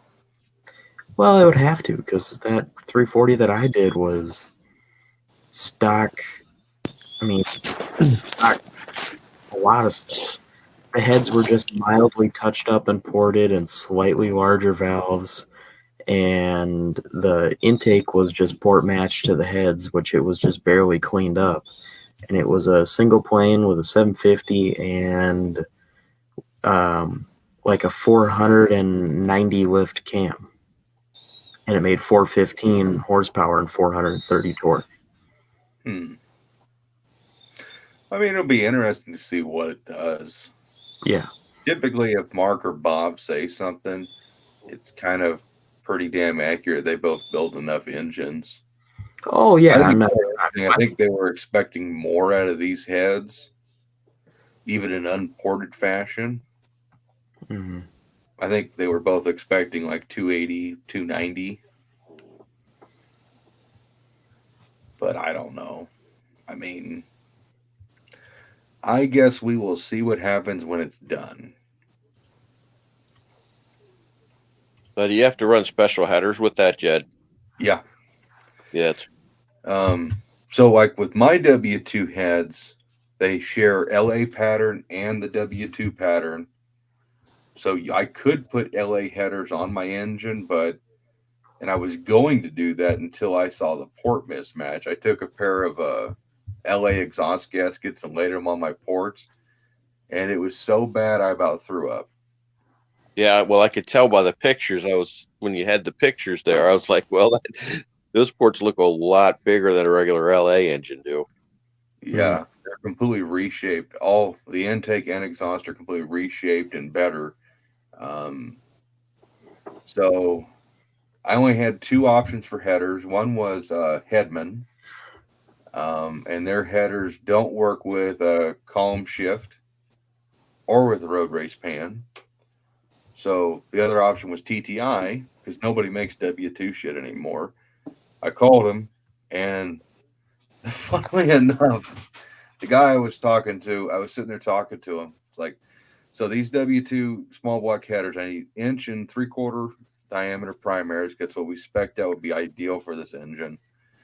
They'll clear a column shift, right? He goes, yes, they will. They're designed to clear any A body, basically. And it's like, okay, they'll work with a mild and road race pan. He goes, yeah, just keep everything loose when you fit it, and everything will fit. Your column shift, pan, all that shit.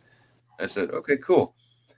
By the way, I just want to let you know, I want you to talk to your lead designer and tell him that whoever designed these small block headers, pat him on the back. Whoever designed the big block headers, kick him in the nuts, because that guy doesn't know how to fucking route header tubes, in my opinion. Because I even made the joke to him that your TTI big block headers look like the cheapest pair of headers you can buy at Summit for $200 and just scaled up. And come to find out, the guy I was talking to was the guy. He was the fucking owner. He had designed all those headers. And he didn't much appreciate that. And then I started to talk up my Headman 2-inch primary race headers that are just beautiful, like works of art. And it's like, yeah, maybe someday when you guys grow up, you'll be as cool as Headman. But I need to buy your overpriced freaking bare steel headers because they're the only things that'll fit. What are they rocking you for them? About $900. Jeez, TTI. Yeah. So much. I will never ever buy into the Banther TTI. It was like maybe it was $850. Doesn't matter because it was still raw steel. Yeah, you're not even getting coated ones. Yeah, they couldn't even be bothered to spray a quick shot of black cheap paint over them. So I don't know how much difference. Like everyone says, the Doug's headers are fairly similar to like the TTIs. But Doug's headers, like Doug's has good stuff. I know for a fact if you buy like real Headman race headers, the Hustlers, that quality is by far the best. You won't find a better quality header. They used to make fender well headers for B bodies, but when they sold the company, they stopped making them. And I saw a pair listed for $2,500. Holy crap! Yeah. So, jeez. But one of the things I didn't know was when I went back and I was looking through Doug's, because I had that one set of Doug's headers, the 452s for the 512 that was going in the 70 Coronet, and I wanted the 2-inch primaries. Well, those are for a 440. The only headers Doug offers for a low deck in a B body is like 1/7/8. Is that right? Yeah. I mean, it's not much of a difference, but that's all they offer for a B body with a low deck. And I was just wondering if I was going to have any kind of fitment problems if I tried to put those 2-inch ones on a low deck in a B body. So that was the only thing I was kind of debating when I was looking at them, if there was going to be that much of a difference between the height of the exhaust ports and any kind of clearance issues. Because I remember Johnny Mopar made that video where he was having fitment troubles with his TTI headers, and he kept asking them if they sent him low deck ones. And they kept swearing no, they didn't, and that it should fit on everything. So I think that's one of the reasons when Indy made those easy heads with the raised exhaust ports, I think those put the exhaust ports where the 440 would be. I don't know. But it's just funny how like the subtle differences between the low deck and the big block can trip you up sometimes. Yep. As far as like parts availability. Joe's Mopar Mess has an interesting question about a big block 6-pack intake for $650. I wrote back to him, and so did Ryan. That really depends, like what I wrote there. It all depends on if it's raised deck or low deck. Check availability. Obviously, the low deck stuff isn't ever going to be made again.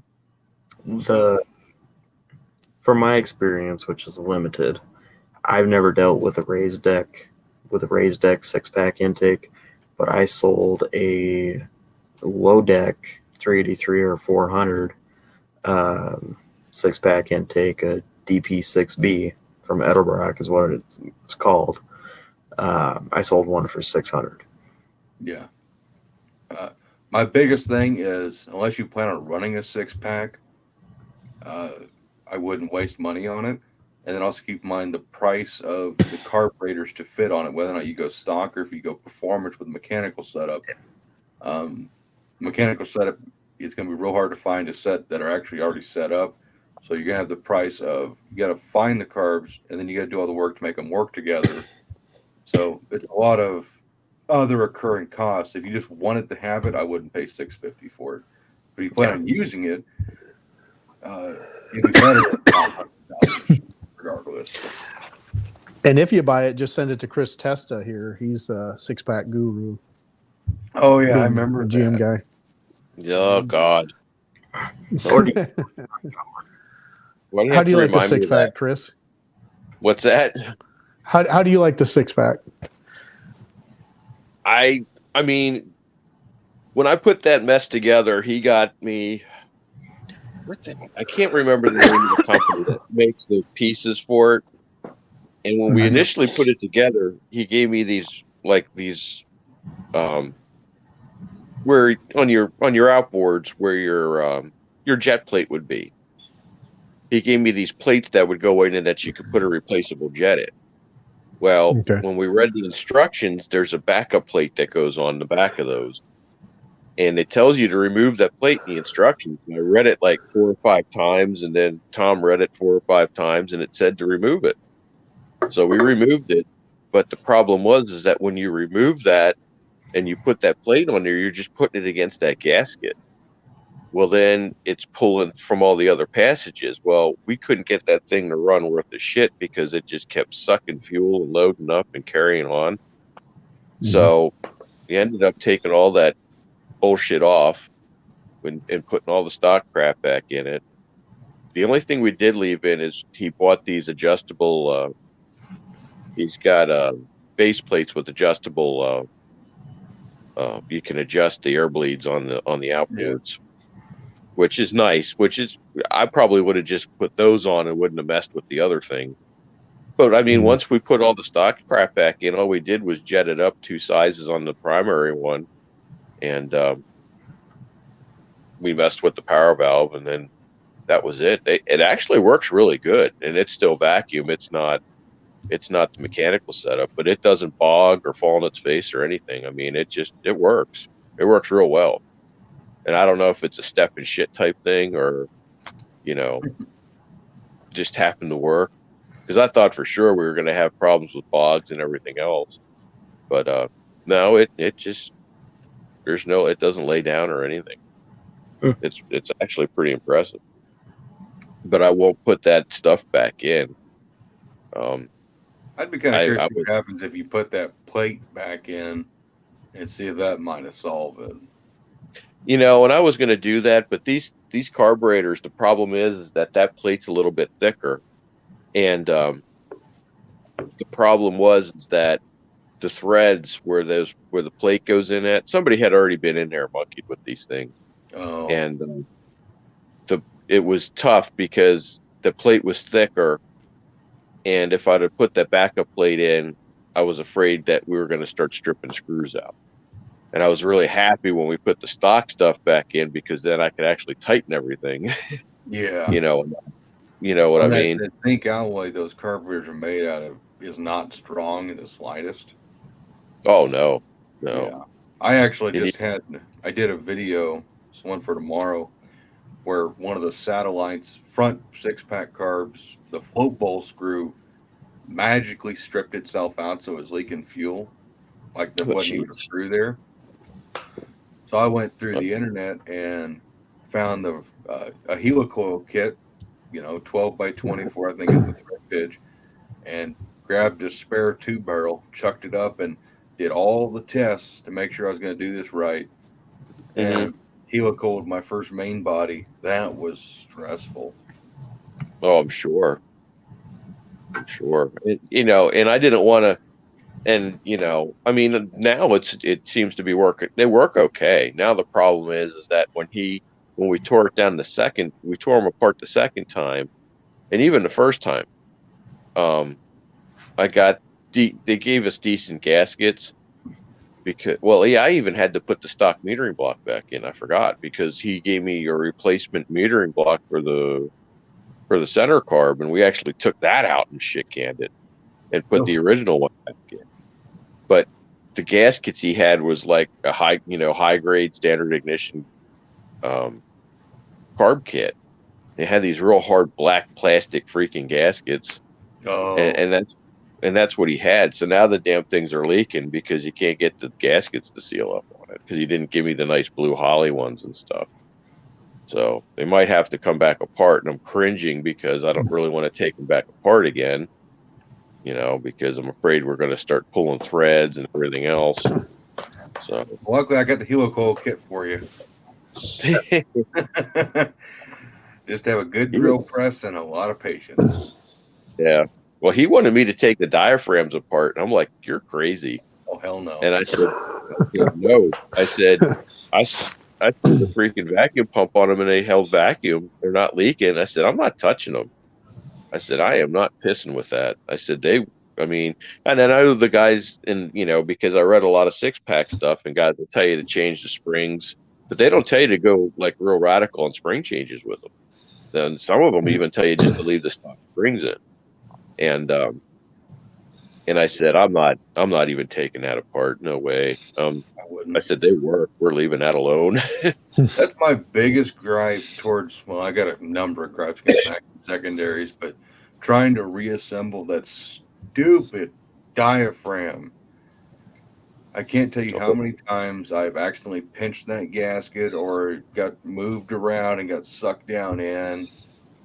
I throw my hands up anytime someone wants me to do a vacuum secondary, because I basically charge double what I charge for a double pumper to do a vacuum secondary, because I just can't ever get that diaphragm in the right place and hold it in place. Well, there's a trick to that. Take the screws that hold the cap on and thread them up from the bottom, and then set your diaphragm down on, and then take your screws out one at a time and flip them and put them down from the top. I'm still charging double. There's still shitty carburetors that they don't deserve to exist. Oh, well, here we go. Get stabbed in the heart again. That's just a wee bit dramatic. This is what we all need to be running around on. 2-barrel dominators. Nice. What's the CFM on that? This is half of a 1050. Half, okay. Yeah.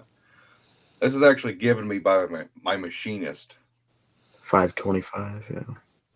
Yeah, he gave me this. I think when I went to go pick up either Jezebel's motor or my Satellite's engine, the very first time I went to his shop, I saw this on a shelf, and I was like, I need that. And he wanted it was like $2.25. He wanted for it from a customer. It was on consignment. And I was like, Mark, I need this for my life. And he had talked me out of it. And the last time we were out at Mark's, when I went to go get that last engine, I went and picked it up, and I set it on the counter and said, add this to my bill because I'm taking this thing home. Mark looked me dead in the eye and said, no, you're not. And I was like, what the fuck? And he goes, well, you're not paying for it at least.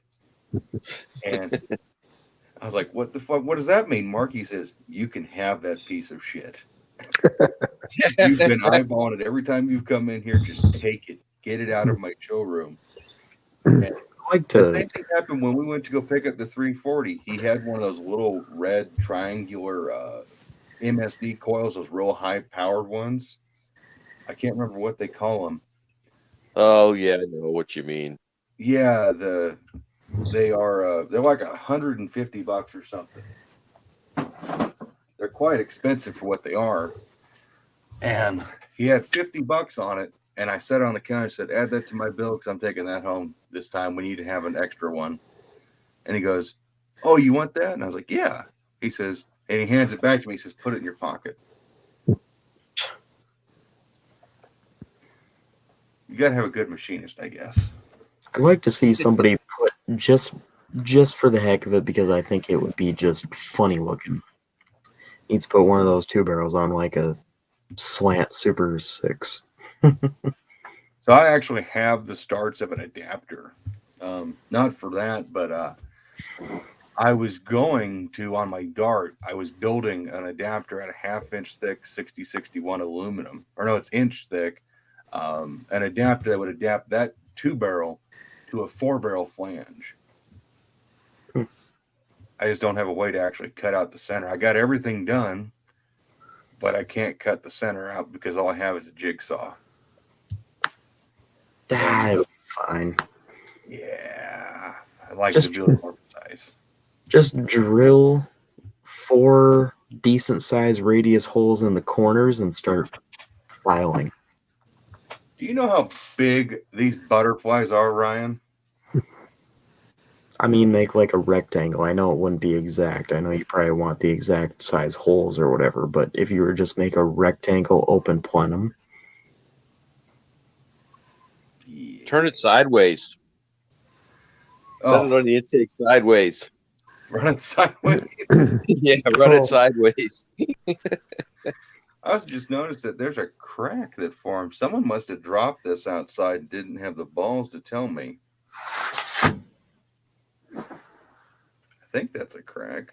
Maybe it's just a seam I missed. That definitely looks like a crack.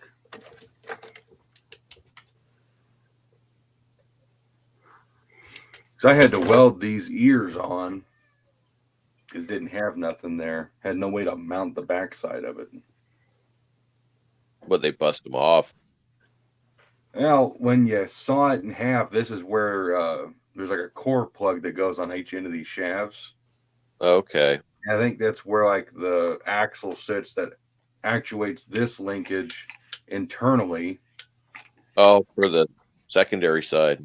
Yeah, because there's a little threaded hole right there that moves. And I think there was a jack shaft that linked there, goes across and goes to the rear side. I can't remember. But honestly, this carburetor wouldn't work for street driving because this is an early first generation Dominator, so it's only 2-circuit. So Okay. this one wouldn't be fun to drive on. But that's okay because I have another one that's a 3-circuit. And Tall John got my other 3-circuit. You got all kinds of stuff. Oh yeah, there's like a 953 barrel right there. There's a dual coil big block distributor. But this is your guys' life. I gotta get something. I'll be back. Talk about me behind my back. I'm not sure, but I'm pretty sure my cars have distributors. That's about what I know about everything. But I'm looking to learn more, as we go. I got to get a carb for that 440 at Ryan's too. And I was thinking of a vacuum secondary carb for that. I was thinking like a 750 vacuum secondary, like a Brawler or something. Don't buy a new one. Don't buy a new Holly. No. Even Buy an Brawler, old- I mean, that's basically Holly still. Yeah. Yeah. Well, I've heard people say the Brawlers work real well, but then I guess a lot of the newer stuff is just junk. A friend of mine bought a 750 vacuum secondary and he put it on his Oldsmobile. He had all kinds of problems tuning the damn thing. Mm. And he just couldn't get anything dialed in on it. And I said, Yeah.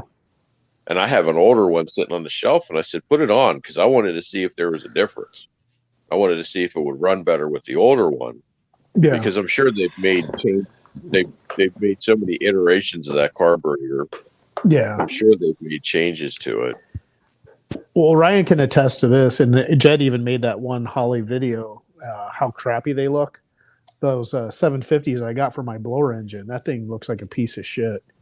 Oh yeah, It's got that oxidization already on it. And you can see, like Jed said, the flash, it's like the casting itself, it's just looks rough.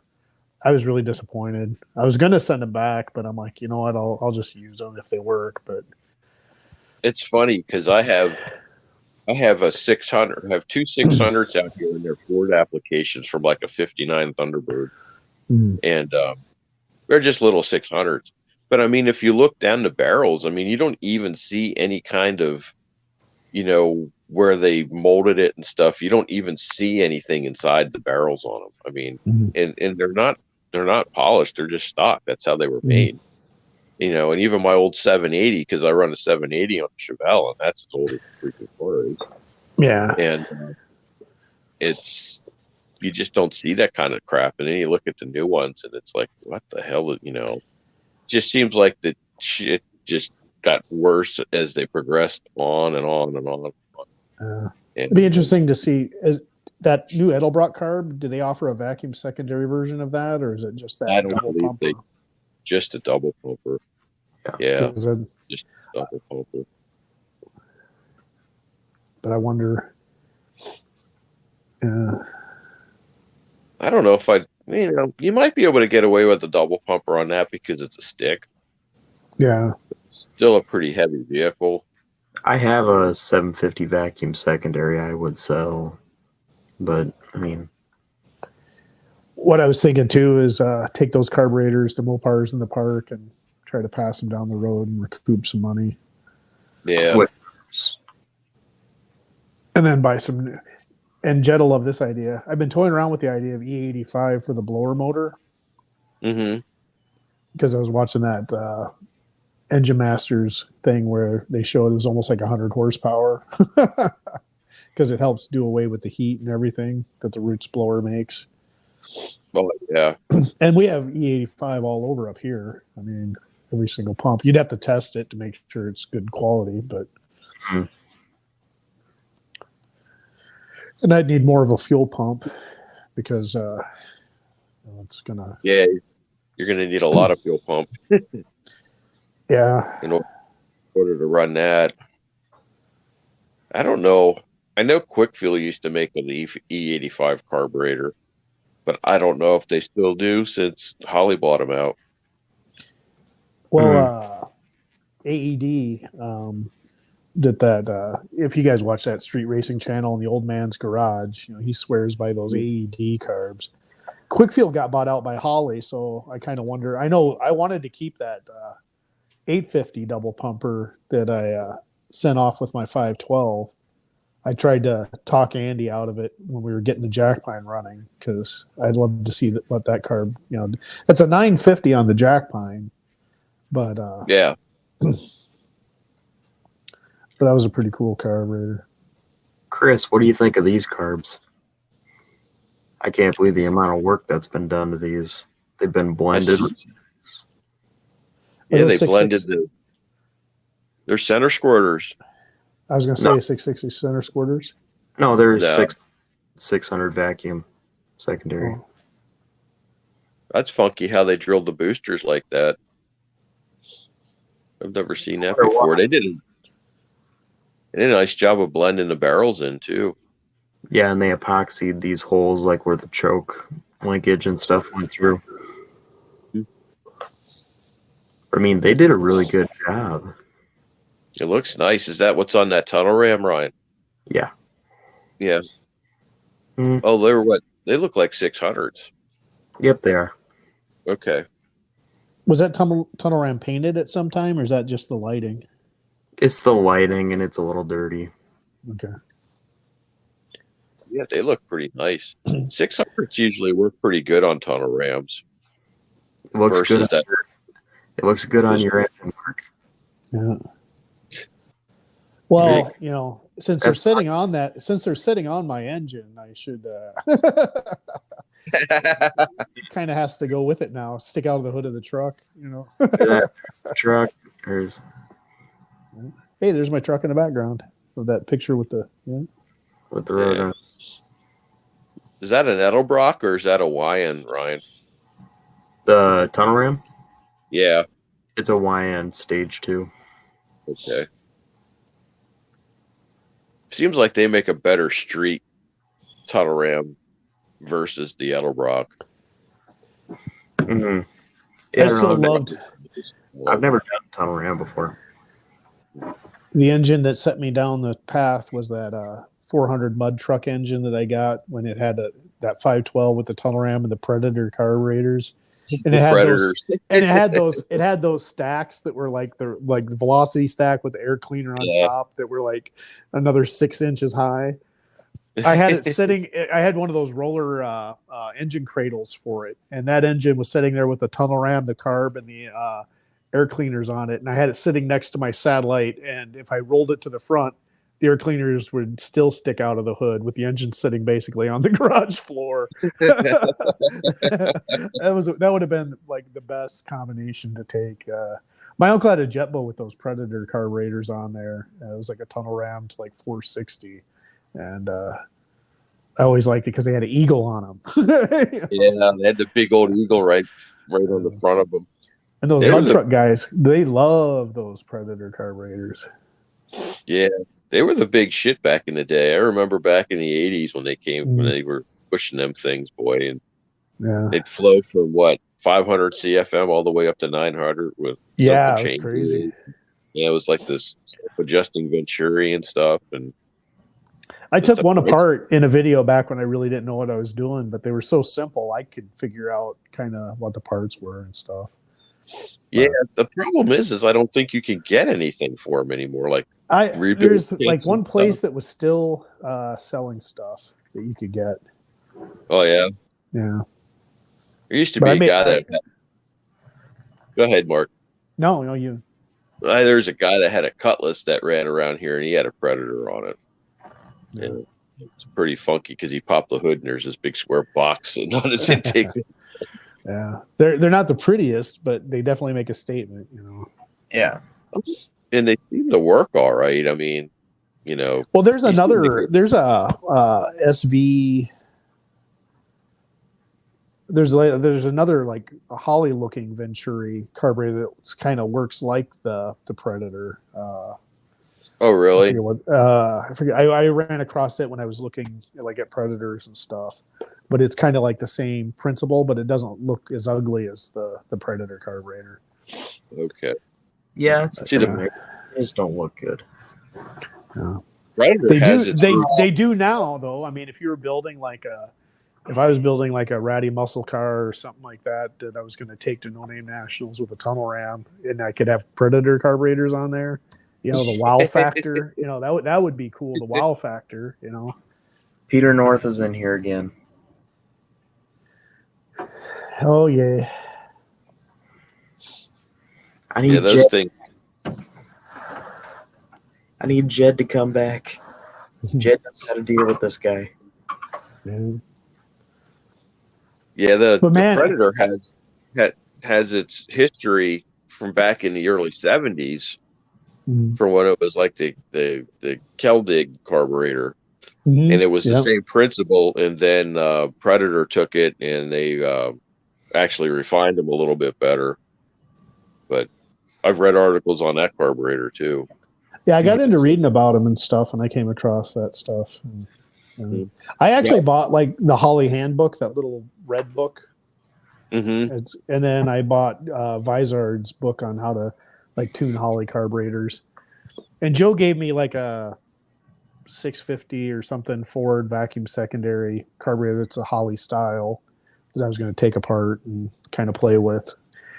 it can kind of get overwhelming when you realize that you don't really mess with a lot of the stuff, it's actually makes it a little bit easier in your mind, Yeah, they're not that bad to like do. when they're talking about the air bleed channels and all that stuff. It's like, well, I'm not really going to need to worry about that, unless you're getting super high tech. I talked to Gary too today, and I was talking to him. I go, yeah, when we raced the car at the No Name Nationals, I go, that was the way it was exactly set up on the dyno. And when Mopar Jeff checked the plugs, he said it was running rich.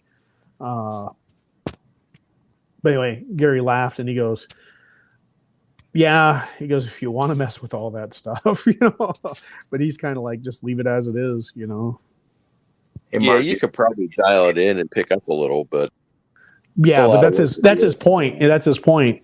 If you know exactly what you're doing, you could pick up a little bit, but for a guy at my level, it's like I'd like to try to get the car in the 660s. That'd be sweet, but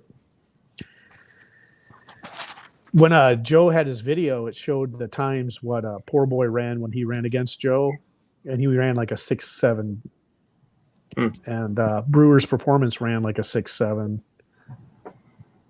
and I was running 6.8.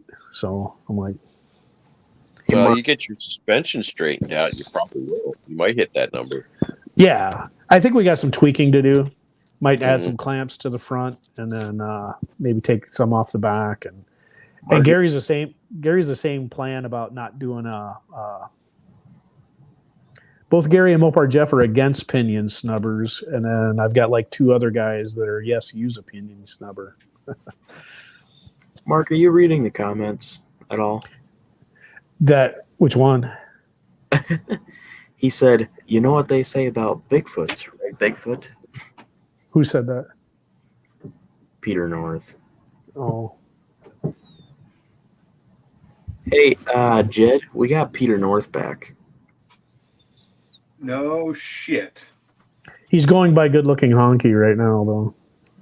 Yeah. Did you know that Peter North is an adult? Hey, wait a minute though. Jed left the live stream. Peter North shows up in the comments. Jed comes back, and there hasn't been a comment by Peter North. Well, they wanted the same. Jed, take your glasses off. That's how Superman used to fool people. I'm still a dork, trust me. Oh wait, he just blew my my theory. He just posted. I thought we had you, Jed. Oh, no. I see a comment on the 340 Dusters came with 8 3/4. Yeah. And there I is don't no know about small bolt pattern versus big bolt pattern. My car's got all big bolt pattern, but it could have been changed. Yeah, and there is no 7 3/4 that I'm aware of. There's 7 1/4, 8 1/4, 8 3/4. That is also true. And there's 9 1/4, but we don't talk about that. There's a 8 3/4 rear end underneath the 63, but I don't know what housing or anything's in it. And I'm debating on just using it because I could just throw that 430 that I have in there, get new axles. But I'd like to get a Dana. Hey, If I knew a guy at Strange. My guy unfortunately left, and they no longer do the discount deal anymore. Bastards. I suppose with this economy and everything. I'm going to have you look at something.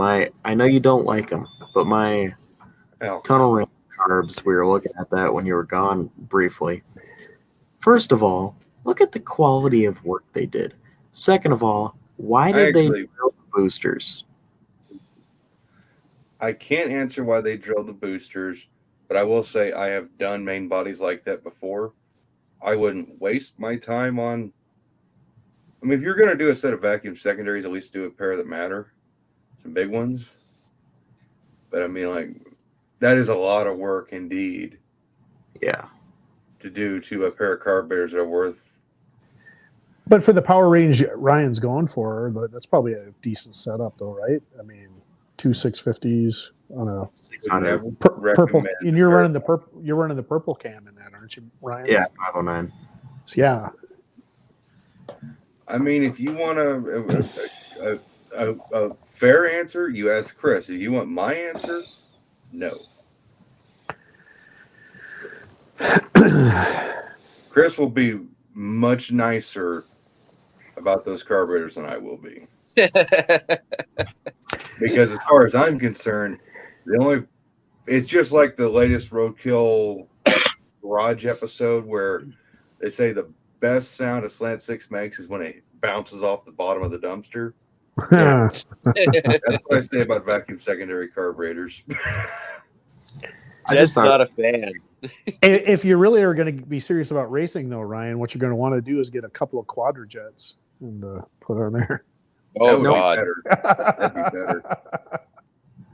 that's even I more li- complicated.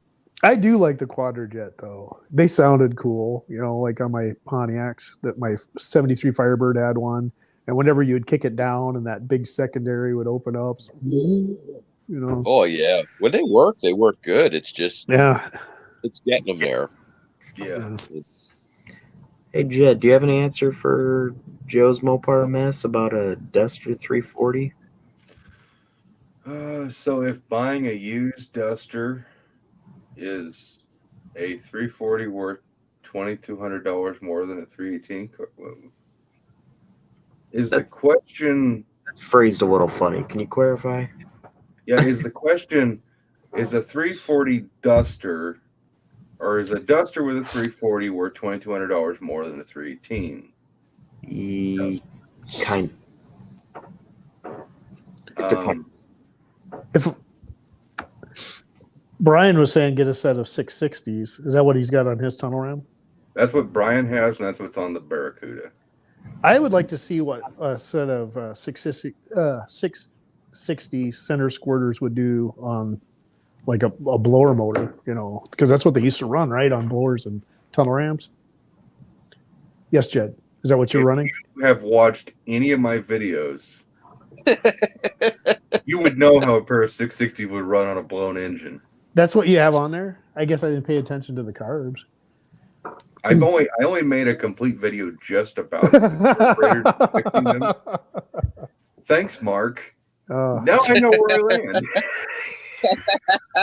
Just there's so many channels. I can't watch everybody's videos all the time. Uh-huh.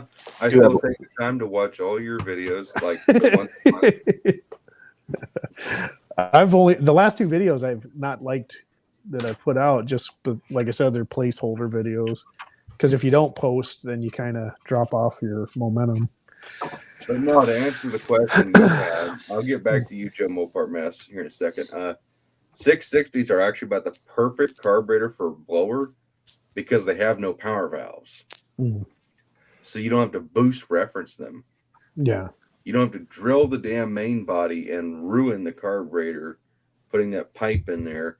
Literally, they bolt on and you're done. You don't have to do anything else other than obviously jetting and stuff like that. They run freaking fantastic on my 440. And in fact, there will be people who will say a pair of 660s ain't big enough. Well, I loaned a pair of 660s to my machinist for a 632 big block Chevy. Mm-hmm. And if anything's going to prove that they're not big enough, it would be something like that. This is an engine that'll spin to like 6,500 RPM at most. And it's more or less just a tow rig. And he wants them on there just because he does not want to hook up the twin Holly snipers this guy wants. Because that's a lot of work to hook up two of those and get them dialed in just for them to come back off. Yeah. But yeah, they're perfect. And if you want a set, like I said, I actually got a spare set. You do? What would you want for those? Machine shop being used as dyno mules, but I will have them back. Because I was just when you were gone, I told him about how, because even though I watched your video on the crappy Hollies that you got that you sent back, I wound up buying a pair thinking they were different than the ones that you bought, and they looked exactly crappy like that.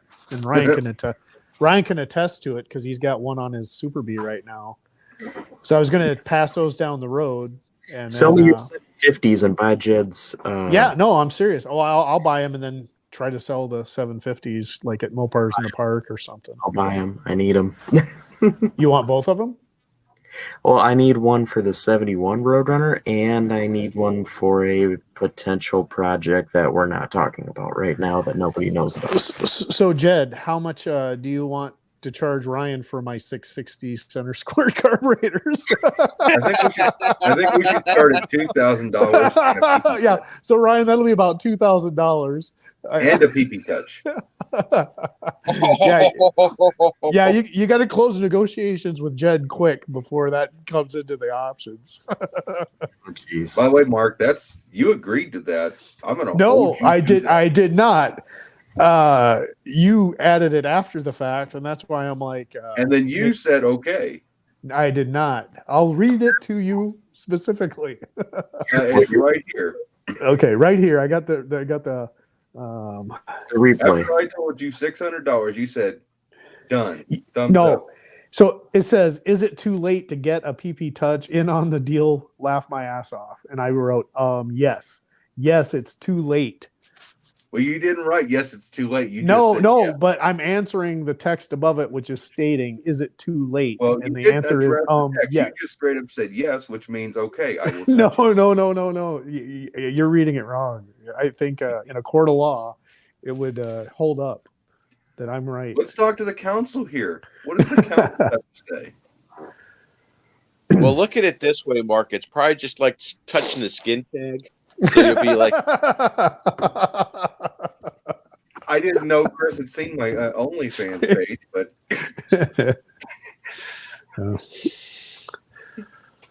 I think I'm in the general area, Jed.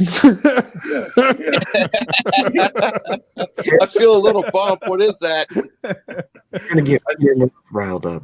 I think you found it. Uh, Oh God. Yeah, we can talk about carburetors another day. I don't want to talk business right now. no, yeah, but no, that's awesome. I think that'd be sweet because that'll definitely go with that GM blower that Gary's building for me because it's an old blower that he's just gonna You'll black basically out. have the same thing on top of your engine as I have. Yeah, we're gonna be like blower buddies. That sounds Wow. That didn't sound right. I'm gonna make us some t-shirts we can wear together. Blower buddies. Blower buddies. Just say you're 660 buddies. I was gonna say we blow them together, Mhm. Oh, Jesus. or we. Never mind. I'm not gonna go any further. Okay, Joe's Mopar mess.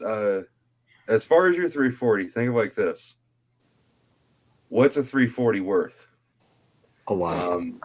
The past couple of years, I've had several blocks that I have sold for anywhere from $800 to $1,000. Just the block.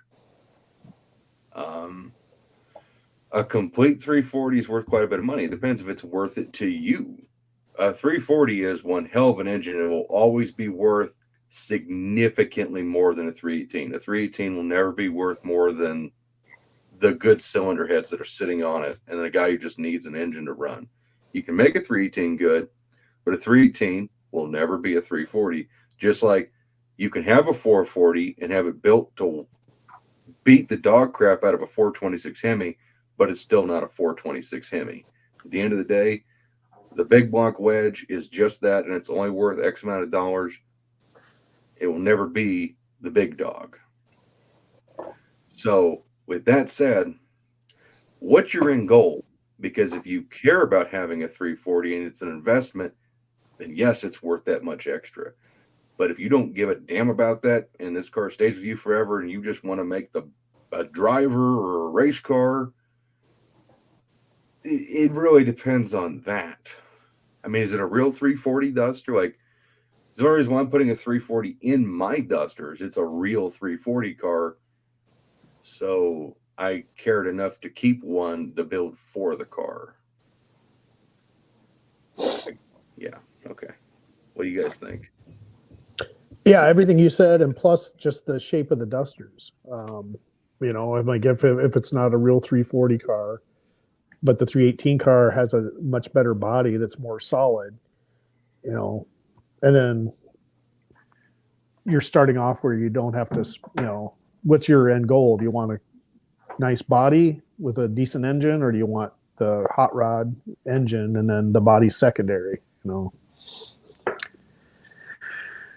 I also, at the end of the day, the 340 will always be worth X amount of dollars. It's an investment. So you can't really go wrong investing in one. Would I really want to pay $2,200 for one? No. But if I needed it and had all the right date codes, and again, if I needed it, possibly. Trying to remember what we sold that 340 that I dynoed for. I want to say it was like $4,500. That's all the money. Yeah. I mean, it was dyno tested with slips and everything. The guy was there when it was dynoed. Yeah, that helps a lot. Like that, having an engine dynoed helps with resellability a lot. And it was a strong little 340. 415 horsepower, 430 torque. And then, speaking of like dynos, you always get the guys like, oh, that's just for guys that want to shoot their wad about how much horsepower they have and when they go to the car show and everything. But no, every time we've taken the engine to the dyno, it's like we found like an oil leak on the 512 when we dynoed it. It's a great way to tune your engine and find those type of things before you actually set it in your car. Plus, your cam's already broke in, so you didn't put your engine in your car only to wipe the cam and then have to pull the engine back out. So, I mean, the dyno's just a good tool, and it's worth doing. Yeah, I bet you at one time when the ratcheting wrench came out, there were some fuds who said that's a regular ratchet like we know them today. There's probably some FUD out there who said that's a stupid tool, it'll never be useful. No one needs that. Yeah. And those people are fucking wrong. I will start to say it. Anybody who says a dyno is a necessary item are either too cheap to use them or they're scared. Yeah, because I know who I'm talking about primarily. Anybody who goes against dynos, they're stupid. That's the best money you can spend on your engine besides the parts that are in that engine. Because like on Jezebel's tunnel ram, we were able to find a cylinder-to-cylinder distribution issue, and we were able to correct it. Otherwise, we had a lean cylinder and a rich cylinder. Yeah. Yeah, like with my dyno with the 440.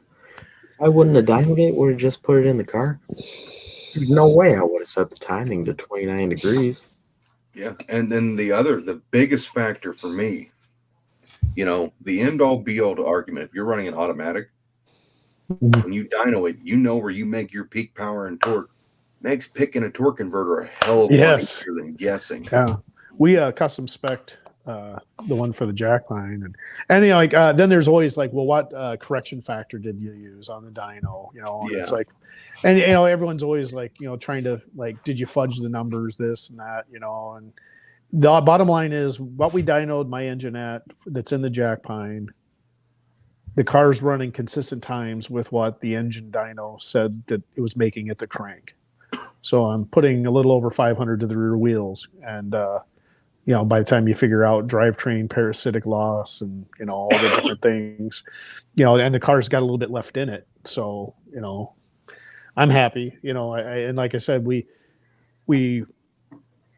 were able to find things that were like, if we needed to fix it beforehand. Actually, after,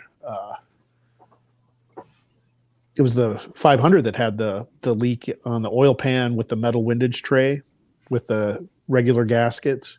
That's why we switched over to that one-piece gasket windage tray, that black one, because we couldn't get it to seal up. So by putting the engine on the dyno, we knew that. Yeah, instead of getting it in the car and then having to pull it back out. Yeah. Because you can't change the oil pan on a Chrysler without pulling it up. Mm-hmm. Yeah, I think the biggest thing that bothers me is that everybody throws numbers around. And Mm-hmm. a dyno's a tool like anything else. Oh, you yeah. know? And when it comes down to brass tacks, I mean, it's always what numbers the car's going to turn. Yeah. I mean, the dyno numbers don't matter. And even on like a chassis dyno, there's Yeah. so many variations because of what brake, if it's an electric brake or water brake or inertia Mhm. brake or whatever. You have so many variations on things, so it always just comes down to, in the end, of what the car's going to do. But when you have it on a dyno, you can at least tune it to the most power you're going to get out of Mhm. it. So Make it as most efficient and find any flaws and fix them. And you're not Exactly. guessing. Oh, this And- ought to make 700 horsepower, and in reality, you might be making 520. yeah, and it's exactly. and it's just fun. It is. anyone who hasn't actually been to a dyno, it is fun. Yeah. Yeah, I don't know anybody that does. I mean, there's probably guys around there that can do dyno stuff, engine dyno stuff, but they're probably not that close, and I can't imagine what the cost would be. So, I guess from what people say, like Joe was talking about, like how much they charge for dyno time down by him in Arkansas, and Mhm. me and Ryan both R&R and the place Ryan goes, Precision, or is that what's the name of the one you go to, Ryan? Competition engines. Yeah, both of those guys. I mean, I paid $360 to dyno my engine. Yeah, Wow. I paid. Gary doesn't charge. He figures that's part of his building the engine is he has to make sure that it runs, So he just yeah, he donates Yeah. his time at the dyno. I It's a don't matter know. of- I My don't guy. know if there was any truth to it or if it's going to change from person to person, but I know when I was at Mark's picking up the 340, we were talking about he charges $500 for a dyno session, Mhm. which can last days depending on the engine. He makes no money on the dynos, but they talked about potentially having to raise that rate just because there's so many engines hitting his dyno, Mhm. so much of his time Yeah. yeah. could be used for other things. And I told him, Mark, even if you charge, say, 700, which is what they were talking about, it's still well worth the fucking $700. And I he mean- doesn't charge separate for his time. That's all included in that 700. Him there doing it. Yeah. Well, I mean, right Yeah. now it's 500. I don't know if they're actually going to raise it or not, but Mhm. yeah, 500 basically covers everything except I think the fuel. Yeah. Yeah. Because We that's have to bring kind of what kind we of have to fuel bring we our own fuel. Yeah. Well, Mark's got the big tanks outside. He's got everything underneath the sun. Yeah.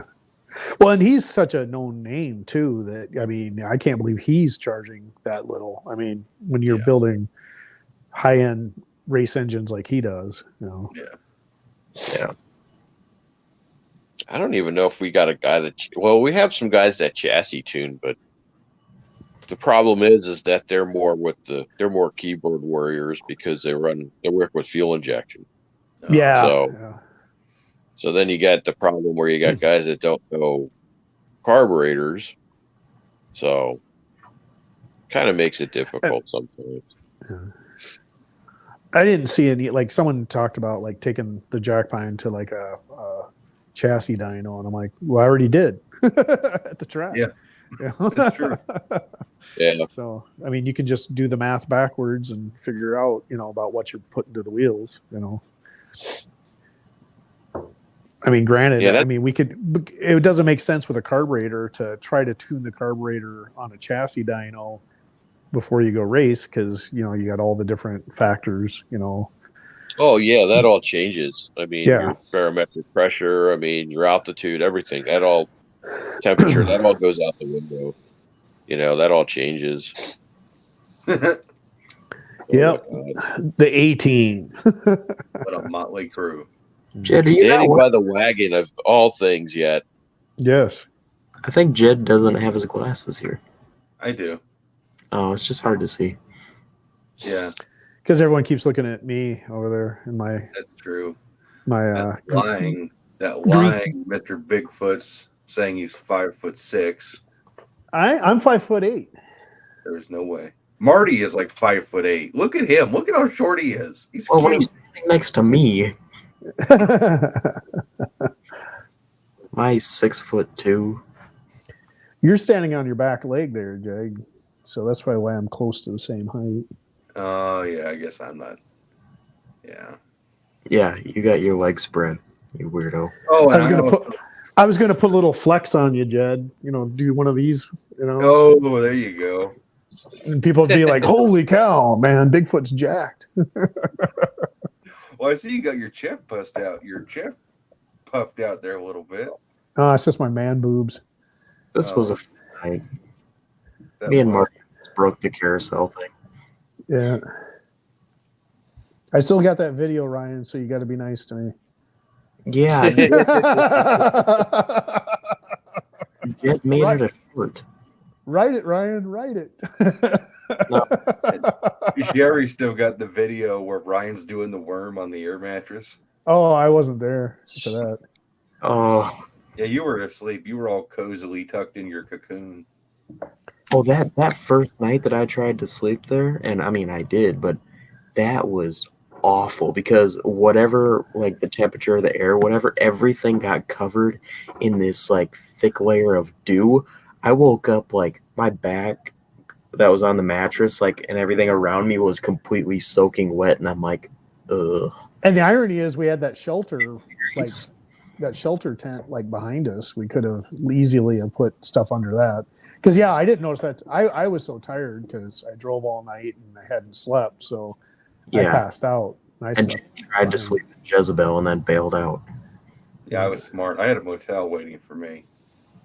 Yeah, I didn't regret staying with Marcos at the hotel, having my own queen size bed and stuff. You know, Pretty nice. but really, you know, for the amount of time I actually spent there, you know, it was expensive. You know, to if you break it down, because probably only slept like 3-4 hours, 2 nights. You know. By the way, Ryan, that wasn't due. I was just getting ready to. I was going to say that. Yeah. I was gonna say that, but I thought, no, I'm not gonna go there. Don't worry, I got you, Chris. I don't know why I As was soon just, as he said covered in dew, Yeah. my mind was already working. I don't know why I was just thinking about this, but is it a coincidence that a 660 carb, the fact that it's 660, and that's also the amount of feet in the eighth mile, is that just a coincidence? I always kind of wondered that. And then you have two 660s, then you can make it a quarter mile. I always kind of wondered. I never put that much thought into it, though. Yeah. Yeah, it's getting- I just know patterns with numbers and stuff. That's sitting around the bong thinking there, Ryan. It's that or either nerd.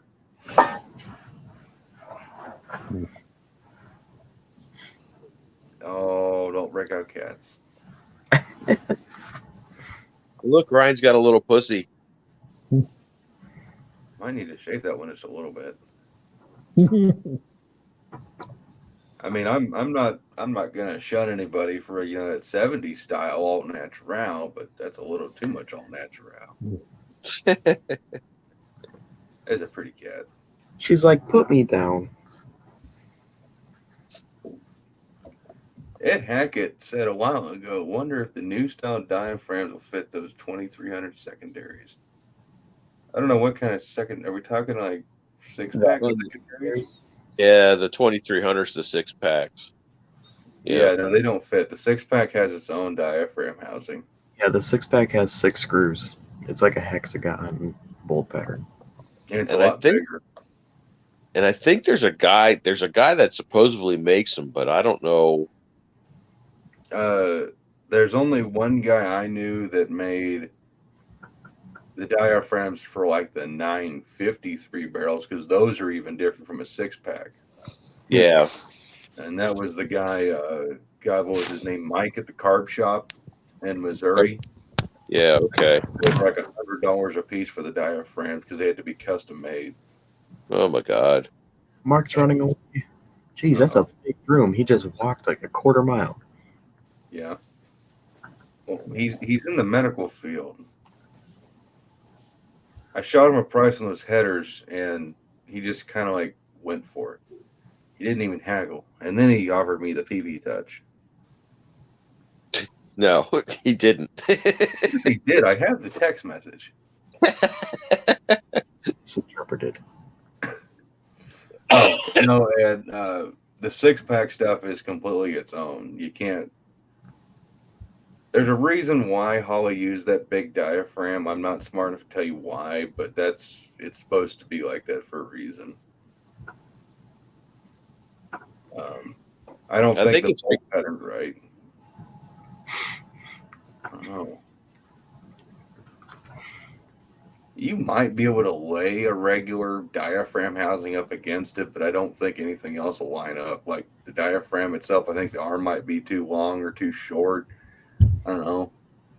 it's a totally different deal Yeah. than a 4-barrel. And then I know I have a book here, and they talk about using a 6-pack diaphragm in a 950 and how to modify it and all this. And Yeah. that just seems like way too much work to me. I would like. So I found a guy who actually made real 950 carb rebuild kits. Oh, yeah. I ordered about half a dozen of them. Mm. I'd like to, because when I tried rebuilding mine years ago and using it, it had all the wrong gaskets. The only gasket that was right was the base gasket. Okay. I'd like to eventually try and make a 953 barrel work on something just to see how it operates. Well, if you get the right metering block gaskets and everything in there, I might probably make a big difference in how it's going to run. Well, and I You have know? all the right gaskets now. I verified Yeah. them with old dried up originals. In fact, pretty sure the old dried up originals are sitting right here on my desk. So then I your saved a lot cork of ones. now these are Dominator, but I save all my old gaskets that are original for reference, and I typically write on them what they are. Yeah. I think these are Dominator. Okay. Did we lose Mark's camera? He's probably just stripping down again. Oh, okay. Yeah, a lot of guys say that the 950s work great, and some guys say they're junk. So I've never ever messed with one. So I I've don't got really 4. know. I've got 4 different ones. I got one that's pretty much all original. The only thing it's missing is the cable for the choke flap. Then I got one that doesn't have the choke at all. And then I have 2 that have been converted to mechanical. One's sitting right above me, and it's got the metal gears. And then I have a 4th one that I actually don't know where to go. Are they all 950s, or are they any of them without the? Then because they made a 1050 or something. A 1030, I think. Yeah, it doesn't in the secondaries. It doesn't have the boosters. It's just got these 2 tubes that just flood it. All of mine are true 950s. Okay. And in fact, I actually have a spare base plate.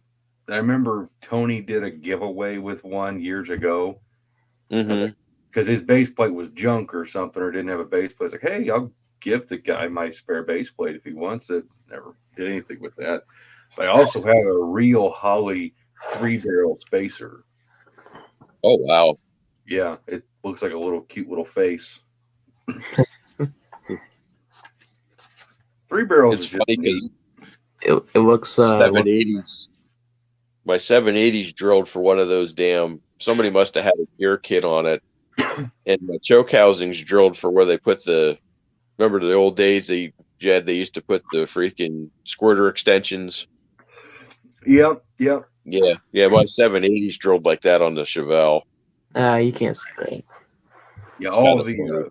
those 2 mechanicals 950s have those extended shooters. Yeah. One of them's got a plastic variant, and then the other one's got like a true Holly one that's like all metal. Oh yeah. Yeah, those things are pretty cool. Oh, Ed Hackett, install annular boosters, and my buddy, oh god, I can't remember his name on Facebook, but he has one of the Ryan or the Wyand Crossflow 6-pack tunnel rams, like what I used to have on Jezebel.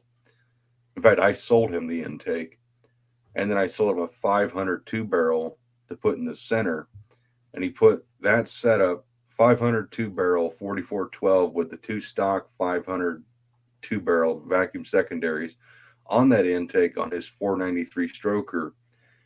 And before he did that, he replaced all the boosters with annular boosters. The tool is quite expensive because you have to cut the old ones out, and then you have to press the new ones in and then crimp them in place. You could probably make the tool with the right knowledge, but you can put annular boosters in them. You'll drop your CFM flow rate because the annular booster is so big it becomes a restriction, but it will flow so much better. Instead of having your fuel coming out of this big of a hole, you'll have it flowing out of like something like this. It'll be better. It'd be worth investing. In fact, you could probably send your carburetors to a place like Allstate Carburetors, and they'll do the conversion for you cheaper than it'd be to probably buy the tool. Hey guys, I just switched to my phone. My iPad was going dead. Oh, That's better video quality. Oh yeah. well, you gotta get those things centered in there too, Jed, before you crimp them. You gotta get them Well, I right figured that was probably kind of given. I mean, you wouldn't want to put them in there sideways. Well, no, but I mean, you know what I mean. You don't want them cocked down or up or anything like that. You want to try and get them square inside the Venturi. Yeah. I thought you were supposed to put them in upside down so they're higher up. Yeah. Well, look, that's kind of like fuel injection, because when it squirts out, it just kind of sprays everywhere and then gets sucked down in. So it atomizes the fuel much better because it gets caught in the air. Okay. I have to go on a slight soapbox here. Ed, I'm sorry to pick on you now. You can hate me. There's no such thing as too big of a carburetor.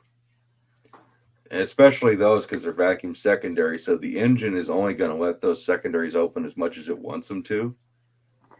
And the fuel is always changed. You can always change the fuel on a carburetor with jets. Now, those secondaries, not so much, unless you change it to the metering jet play like we talked about earlier that causes issues. But again, that engine is only going to utilize those outboards as much as it needs them. And even if they were all mechanical, again, the engine will only use as much air as it needs. And then it's up to you to adjust the fuel to match the air. So really, you can put a 950 on a 318 and it will be just fine. You could also put a 390 double pumper on it and it will be just fine. It's about optimizing the airflow of that carburetor to your engine's demands as per what the engine needs for airflow. So like Tall John has talked about running a 390 double pumper, and I think a 440 before, and he got way killer good fuel mileage out of it because it was a super efficient system. Would it be faster with a 750? Yes. But you get into the rabbit hole of the airflow. You know, if you're sucking air out of a hole this big, you're going to have higher velocity versus a hole this big. So there's a lot of ins and outs to really picking the right carburetor. But just to sum it up, there is no such thing as too big of a carburetor. It's more like what would be preferred. If Chrysler didn't think those carburetors were going to be a problem, they wouldn't have used the 500 CFM rated. But also remember, 500 CFM rated on those 2 barrels is not the same as 500 CFM on a 4 barrel. Rated completely differently. Yeah, I think it only equals out to like an 850 or something like that. Yeah. And that's the other half. Just touch on that. You can't say you have 2 600 carburetors. Doesn't mean you have 1200 CFM. You have significantly less. The numbers don't add statically like that. Mm-mm. Yeah. Okay, I'm done now.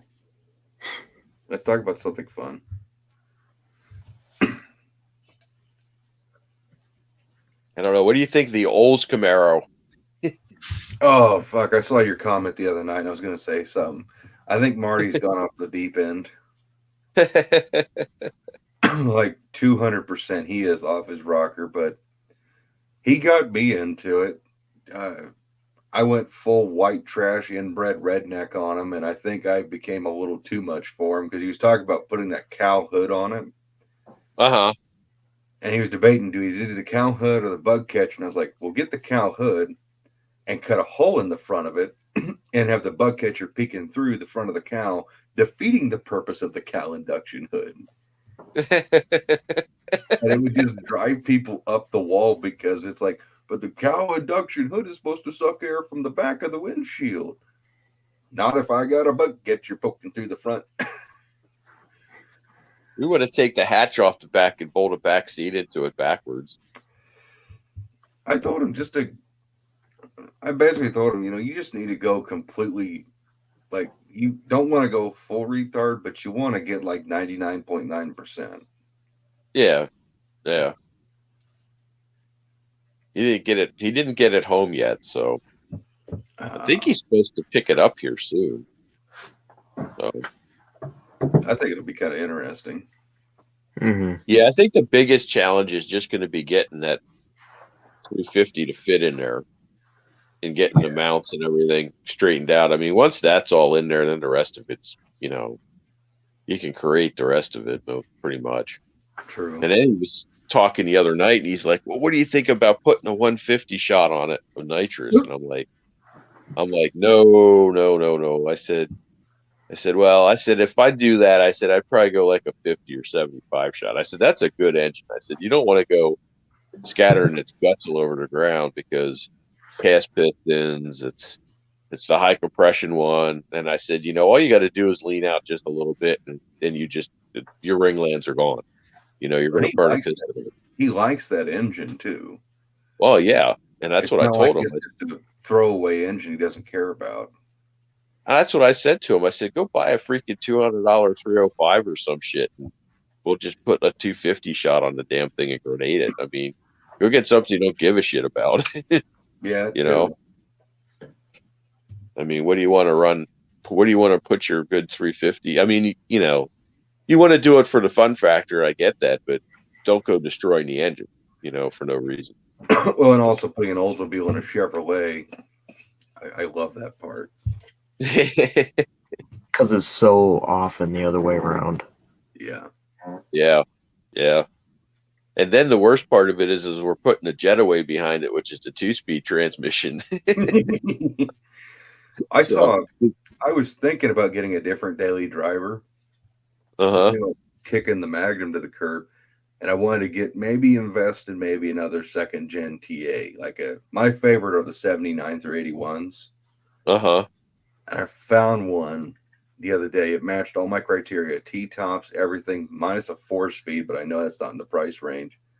I got to the last photo, clicked off immediately because I felt the diarrhea coming. It had a small block Chevy. Oh, no. Yeah, you can't do that to those cars. That was just so... No. What was it? What a turbo car? Hood, though, was kind of cool. They put like an L88 style hood scoop on it from like a Corvette. Uh-huh. But then they had raised the shaker hood up through the L88 scoop, and it actually looked really freaking cool. I've seen guys do that before. That is kind of cool how they do that. Yeah, it's kind of cool.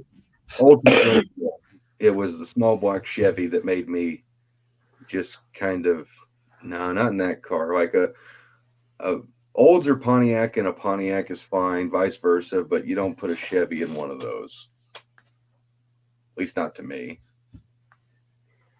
Like you wouldn't put a small block Chevy in your Firebird, I wouldn't imagine.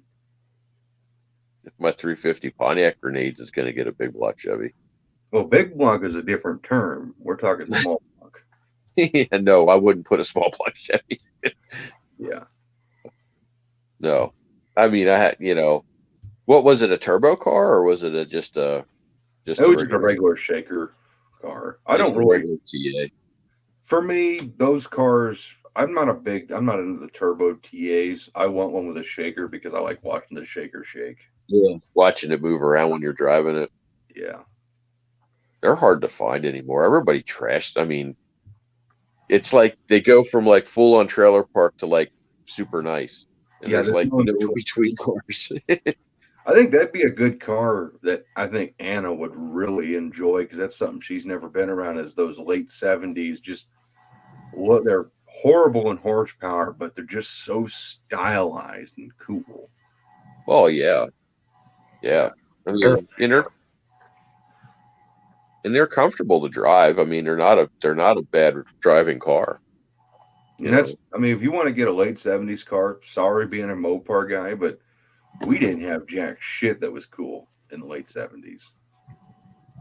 Well, I mean, we had the Cordoba and like the Magnum, but they just don't hold a candle really to the full on freaking wildness of a TA. No, yeah. Biggest problem with the T-top cars is they flex so damn much. Yeah, they have so much flex in them. Because I had an '81 Z28, and it just, you'd pull into a driveway, and all you heard was the T-tops creaking and carrying on. And well, I had frame connectors, yeah, and I never put them in. I do the frame connectors. I know my 80 wasn't frame connected, and that thing was. I guarantee you that car would just sit there and taco every time it went over a bump. But my 78 had the frame connectors, and that car was so stiff that our Dairy Queen, the drive is like almost a vertical incline. And we were going up it at an angle, and literally it picked one of the wheels off the ground because the car wouldn't flex at all. Oh, wow. Yeah. Big difference. I've heard that there's a big difference. I bought a set of connectors, and I ended up selling the car before I ever put them in. Yeah. Well, those cars are just so weak. They're not a good unibody design, in my opinion. No. And actually, it's like my first gen cars actually seems like it's tighter than one of those cars is. I'd imagine so. But, All right. Sorry, Ryan. I'm talking my other passion I used to have that is now, you want to talk about Mopars being expensive. Get in the TA world, that shit gets wild real fast. Oh my God. Pontiac, period. Pontiac is like, it's horrible. It's like horrible. AMC. That's why if the 350 and the Firebird ever takes a crap, it's probably going to end up getting a big block Chevy, because it's just, I can't find a 400 that's decent for under $1,000, and that's going to need rebuilt. So it's just, and I have a 396. So I was going to say, 396 is good. I could get you a 6X headed 400 for probably nothing. Yeah. My buddy David scored it at I hate to say it like this, but at a junkyard. The guy was just scrapping engines. And David tried the 400, and he asked about what heads were on it, and he looked, and it said 6X, and he got the engine for like maybe $100. And it's just sitting on his trailer. It's never going to do anything with it because he's one of those guys. He's got a field full of cars and projects and dreams. Yeah. Every car is rotted into the ground and they'll never move again. Yeah. That's where my brother's 76 D100 Custom came from. Oh, okay. The 440 powered one. Yeah. Bananarama. Yeah. He let that truck sit outside of his property for probably 20 years or 15 years. Oh, geez. Because it had, I think, one little fault and he never got around to fixing it.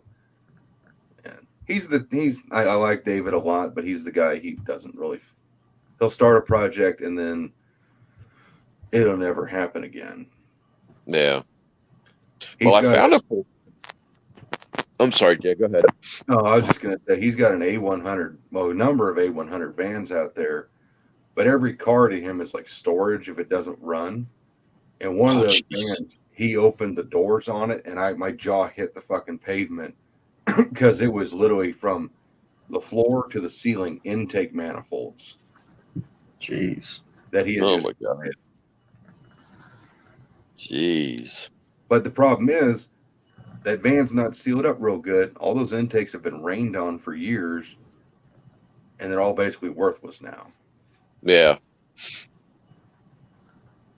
Well, I found a 400. A friend of mine has one. It's out of a 69 Goat, but it had been rebuilt, and then something happened to it, and they greased the cylinders all. They literally took like grease and greased the cylinders in it, but it doesn't turn over. It's locked up, and I don't know if it's locked up because of the grease or it's locked up because there's a crank issue. And I offered them $300 for it, and I don't know what for heads it has. I don't know if it's a 350 horse engine or if it's a Ram Air 3 or whatever it is. And I think that'd be I think that's a fair price considering, you don't know what you're going to get into when you dig into it. And that's the whole thing. And I was just going to buy it and just shove it under the bench. But if it needs a lot of, I was going to tear it down and assess it. And if it needs a lot of work, I'll probably just send it packet, because depending on what it needs, it's just going to be, it's just not cost prohibitive, unfortunately. And, in the position that I'm in, it's just not, I don't have, $3,000 or $4,000 to spend on a Pontiac build, and that's building it stock. You know what I mean? Yeah. That's not doing a whole lot of stuff to it. So, as much as I'd like to keep a Pontiac because it's so much easier to do it that way, I have like I said, I have a good 396 that runs good, and it's half the money, you just, for what it cost me to buy all the parts to convert it. I'll say this. I won't give you, I'm going to give you shit regardless, but I'll be a lot nicer to you if you paint a Pontiac blue. And I actually thought about that, because nobody will know the damn difference, because it almost looks the same. I think if you did the Pontiac blue and you did like some chrome valve covers, and you just kind of kept it almost a little bit on the low key side. Yeah, so nobody really notices. Yeah. Like, those valve covers look kind of wide, and they just keep walking. It's like, not a big deal. Yeah, it's not. Yeah, that's a Pontiac motor. Yeah, but I don't know. The 350 doesn't seem like it's going to give up the ghost anytime soon, so I'm not too concerned with it. It always seemed like it was a damn good running engine. So, this thing runs great. I mean, the car sat 32 years, and it runs awesome, flawless. It doesn't use a drop of oil. It doesn't smoke. I have absolutely no complaints, and it runs pretty strong. It's not a slouch by any means. Yeah. It's probably, a low 15, high 14 second car if I could get it down the track with the stick, So, I think it does pretty good for what it is. It's impressive. And I don't. Uh-oh. Well, that was odd. What happened? Uh-oh. I'll be right back. All right.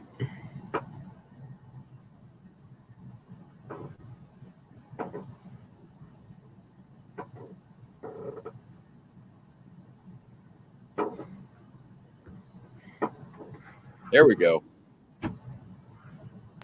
Phone slipped.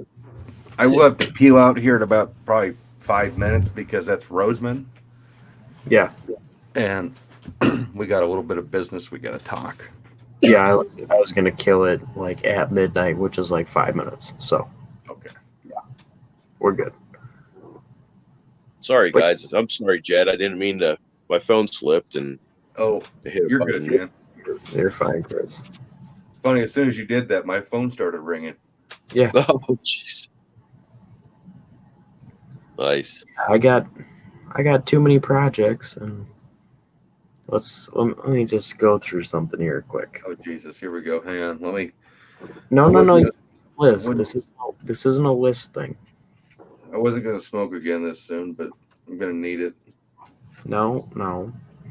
I was just saying. We've got all. Does Ryan have Marty syndrome? Oh, it's worse than Marty. Oh. We've got all cars that are like stock cars. We've got several cars that are, I guess I would call them day two, mostly stock, mostly original, but warmed over engines or whatever the case is. Belvedere is going to be my race car, essentially. So there's something missing from the puzzle. Does anybody see the missing piece?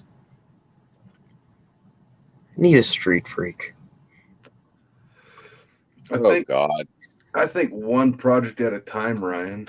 Yeah, Yeah, why don't you get one on the road and then think about a street freak? yeah. Well, What are you gonna do? Straight axle something and put shit hanging out of the hood? And no. Oh. No, just side pipes, 15 by 10 slots that stick out a little bit, and big block. And I got a couple ideas. Maybe do some interesting paint on the side of the car over the original paint that's still there. We'll see. We'll see if the car is in the condition that I think it is. Mm. Talking about one of those two cars you're talking about buying. Yeah. As cool as that would be, Let me do just one more minute of explaining it, and then I'll let you go. Just one more thing. I obviously I haven't seen the car yet. I'm not going to say, oh yeah, I could do this, I could do that, when I haven't seen it. So there's no guarantees. But I've got a porta power and a dream. that's about all it takes. Order power in a dream. Yeah, the car was bumped in the back end a little bit. Oh, Bumped a little bit. I saw the photo. That's not bump. That's bump would be like this. It was like this. Oh, I think it's like this far pushed in is what it is. Yeah. It's more than bumped. But I think that would be cool. I have a hood for that car that has a molded fiberglass 6-pack scoop on it. you ain't gonna be able to fit anything through that, right? I know it's just for looks, really. And I'd do something hanging out of the hood. You got to do tunnel ram or blower or something. yeah, that means I need You got to get a pro stock hood that or a means snorkel. tunnel ram, which I don't have. You got plenty of time. No. But yeah, Patience, Brian. Patience. When I was younger, I hated people telling me that. But well, just the thing that's funny is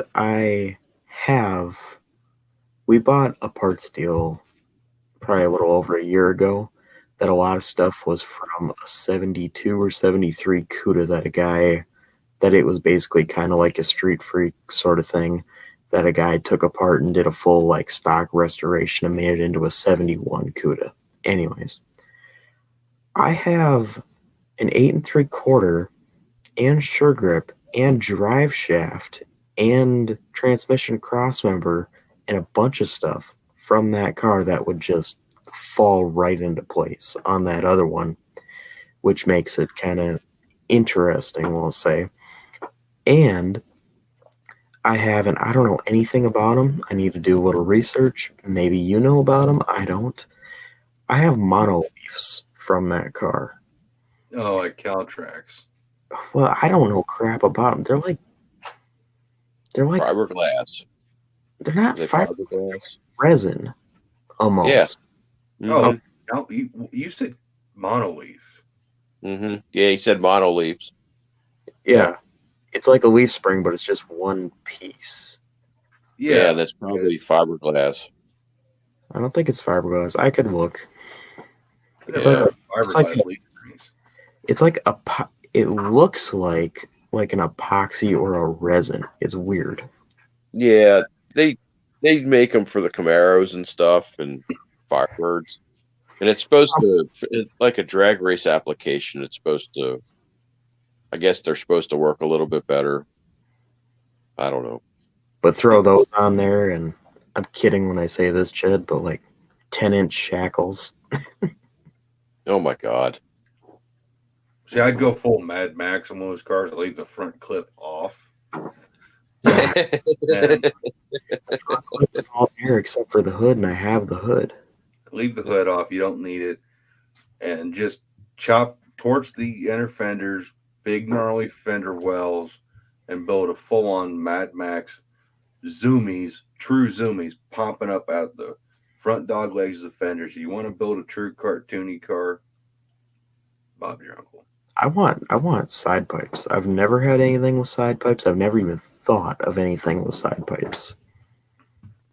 not side pipes, but like out below the fenders, you know, like the Barracuda kind of. That's Yeah. Zoomies. Yeah.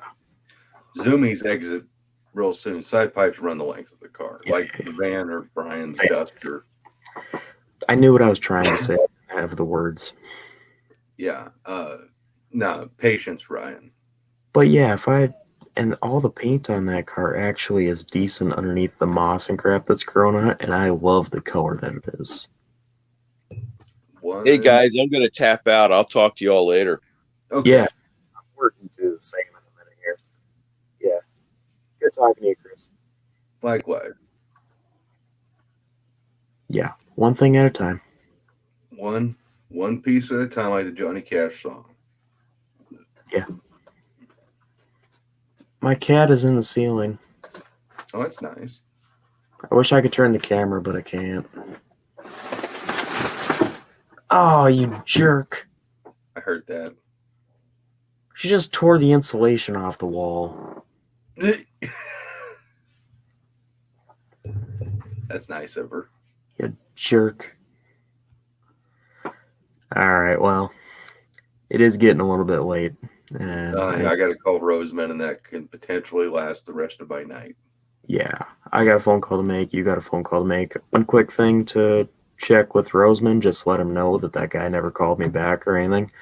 By the way, Roseman said to text him. Okay, yeah, I did. Okay. Yeah, just text him, and Roseman was going to talk to him, but he said, yeah, he's busy. He's got kids, grandkids, yada, yada, blah. Yeah, no problem. More than anything, I was just wanting to let him know, make sure, nothing happened to the guy or whatever. Yeah, no, he's still kicking. Yeah. All right, well, thank you for coming and hanging out. Thank you, everybody in chat, for helping participate and hanging out and watching the live. But hope everybody has a good night, and I'm going to end it here. You have a good night, Jed. All right, everybody have a good night.